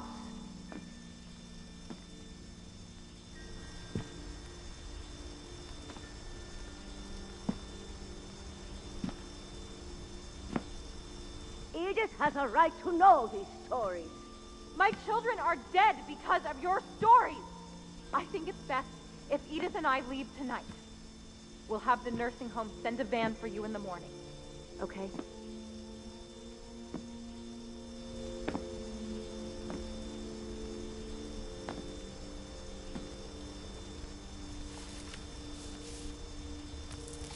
Dear Edith, there's so many stories I wish I could tell you, but there's only time for one. This is about what happened on the night you were born. That night, the tide went way, way out. It was the first and last time I ever saw the old house aground. There'd been an earthquake out in the middle of the ocean. They called it the lowest tide in 1,000 years. God, it smelled awful. You know, I've seen that house every day of my life.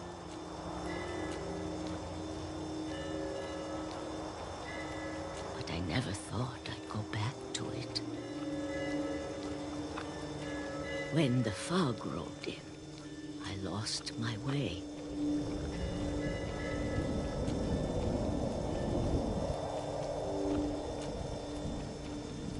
I got turned around.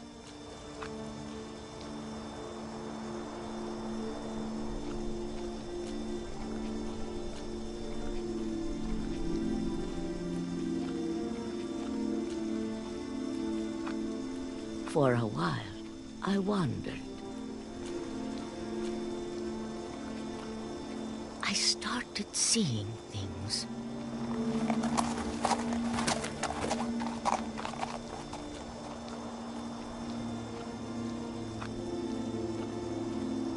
Things I'd forgotten had ever existed.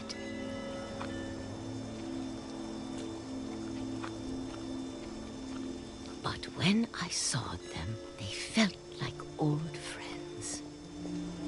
That night, a lot of things came back to me.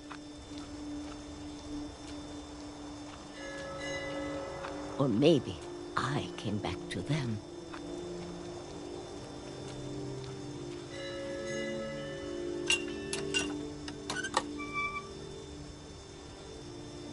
Things I can't explain, but that I need you to try and... Edith, what are you doing in here? It's mine. Edith! Mom, you're gonna rip it! Let go! I kicked and screamed, but Mom dragged me to the car.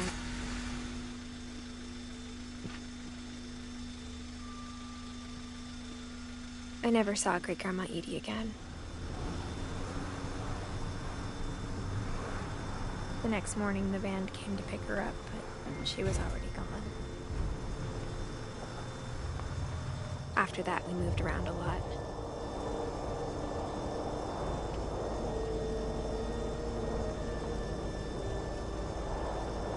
We both tried to make the best of it.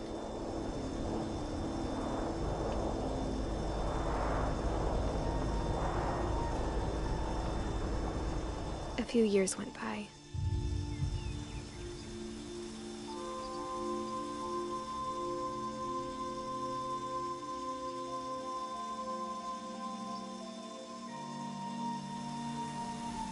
My mom didn't like to talk about it, but she started getting sick a lot.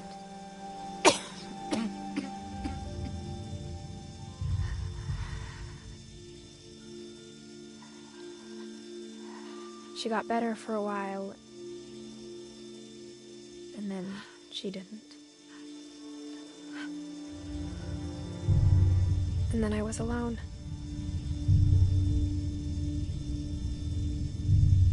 The last Finch left alive.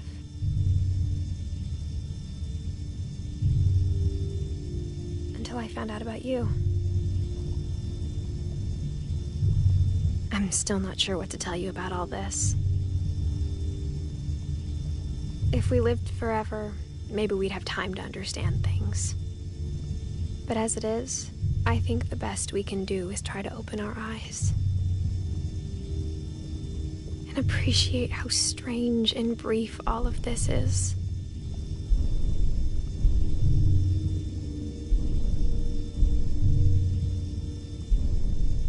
This journal was supposed to be for you.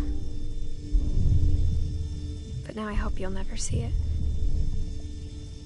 I just want to meet you and tell you all these stories myself. But I guess if you're reading this now, things didn't work out that way.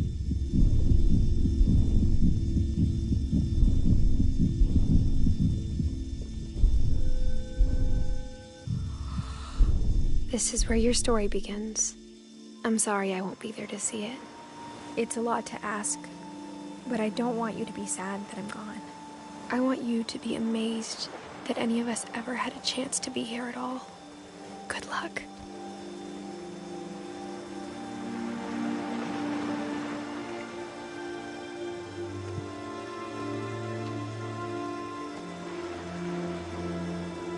Was she died during birth or something?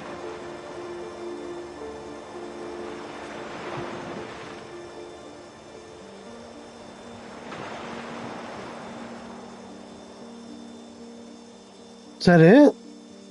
We did it all?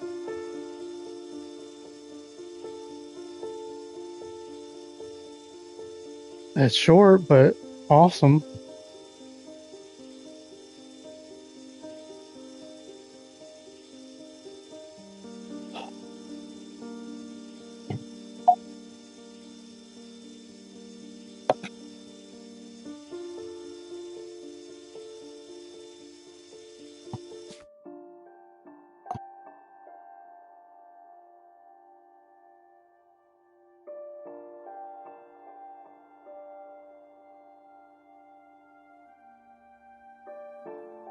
feel like I was missing somebody.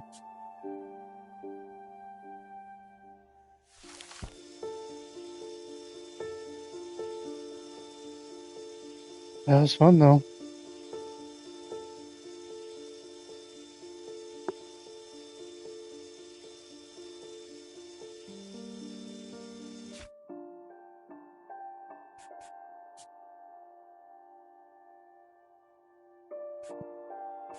Oh. I can choose which one I want to replay. Or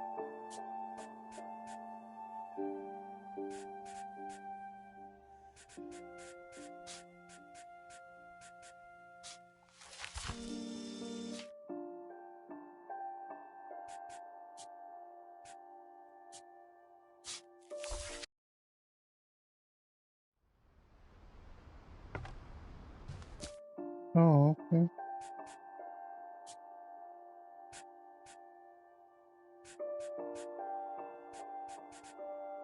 I think we did everybody. That was cool though.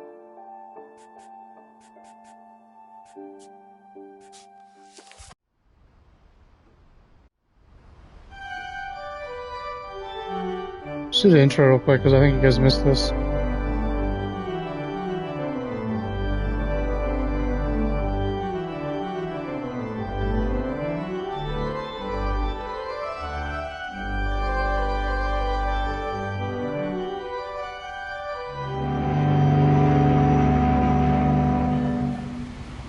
Yeah, start out on the boat.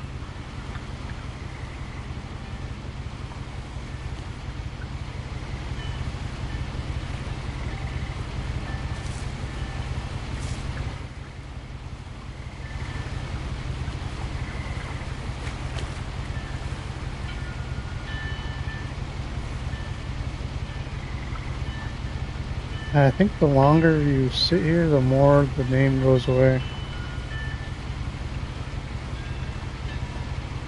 That was just cool.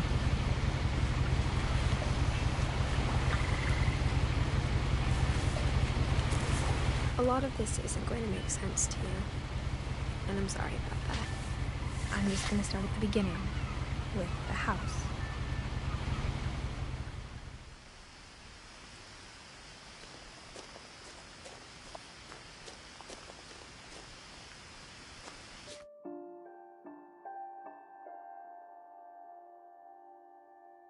Yeah, I think I did everything. I'm just gonna go through the I lived here until I was 11, but I wasn't allowed inside half the rooms.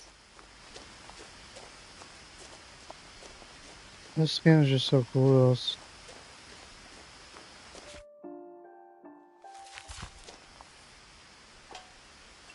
Inside the mailbox were bills from 7 years ago, marked urgent, open immediately.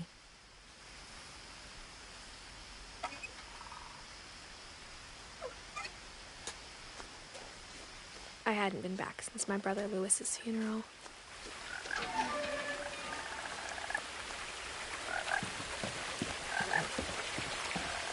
In her will, my mother left me a key, but didn't tell me what it unlocked. Maybe she thought I'd know. Or she thought the mystery would be enough to bring me back. It sucks. I wish they were more clear, like what happened to her. Like she's telling the story the whole way, and then she has her kid, and then. The truth is, even after I inherited the house, I never thought I'd come back to it.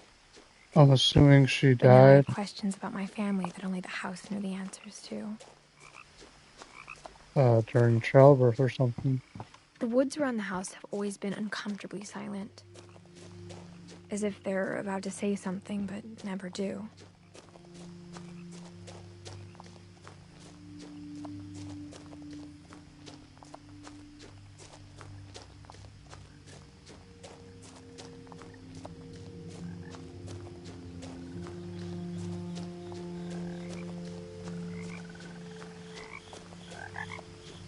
The house was exactly like I remembered it, the way I'd been dreaming about it. As a child, the house made me uncomfortable in a way I couldn't put into words. Now, as a 17-year-old, I knew exactly what those words were. I was afraid of the house.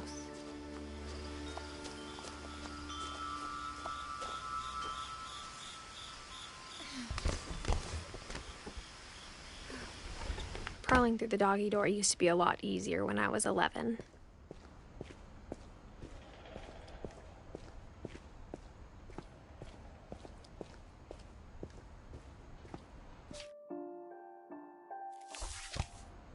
The power had been turned off the night we left. For the first time in years, I felt like I was home.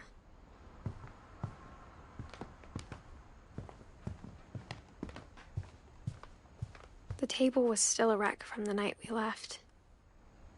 It was like a bomb had gone off, killing everyone but sparing the furniture. Yeah. Nothing in the house looked abnormal.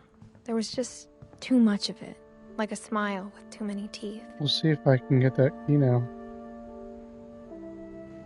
Oh. Great-Grandpa Sven built a music box for Barbara, along with the rest of the house. Mom always told me to stay out of the basement, so I wasn't too surprised when the key didn't fit.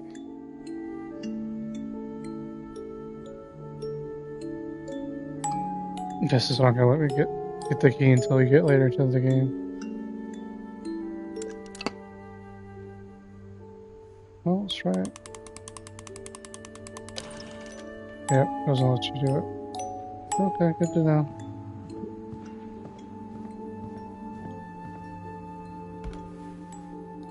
Edie told me once that every Finch who ever lived is buried somewhere in the library. My mom wasn't much of an optimist, but she never stopped believing that my brother Milton was alive. A lot of things got left behind in the whirlwind of that last night. After Milton disappeared, Mom sealed up all the bedrooms. Then Alright, I think this is it. I guess we didn't need to do part 2 because we did it all in the first go-around. So tell me what you thought about this game. It's short, but I don't know, I think it's really cool. Interesting story, and then, you know, at the end, like, you don't know if she dies until the end. So if you liked it, make sure you hit the like, and share, follow, subscribe, hit the bell, see what else I'm going to play. Since this didn't take that long, then probably going to hop right into something else. Probably Last of Us or Guardians, maybe. I like that game when I played it a while ago. I might like to revisit that. So, yeah, we'll see you guys in the next one. I'm sure I'll be playing Call of Duty soon. Not tonight. And later.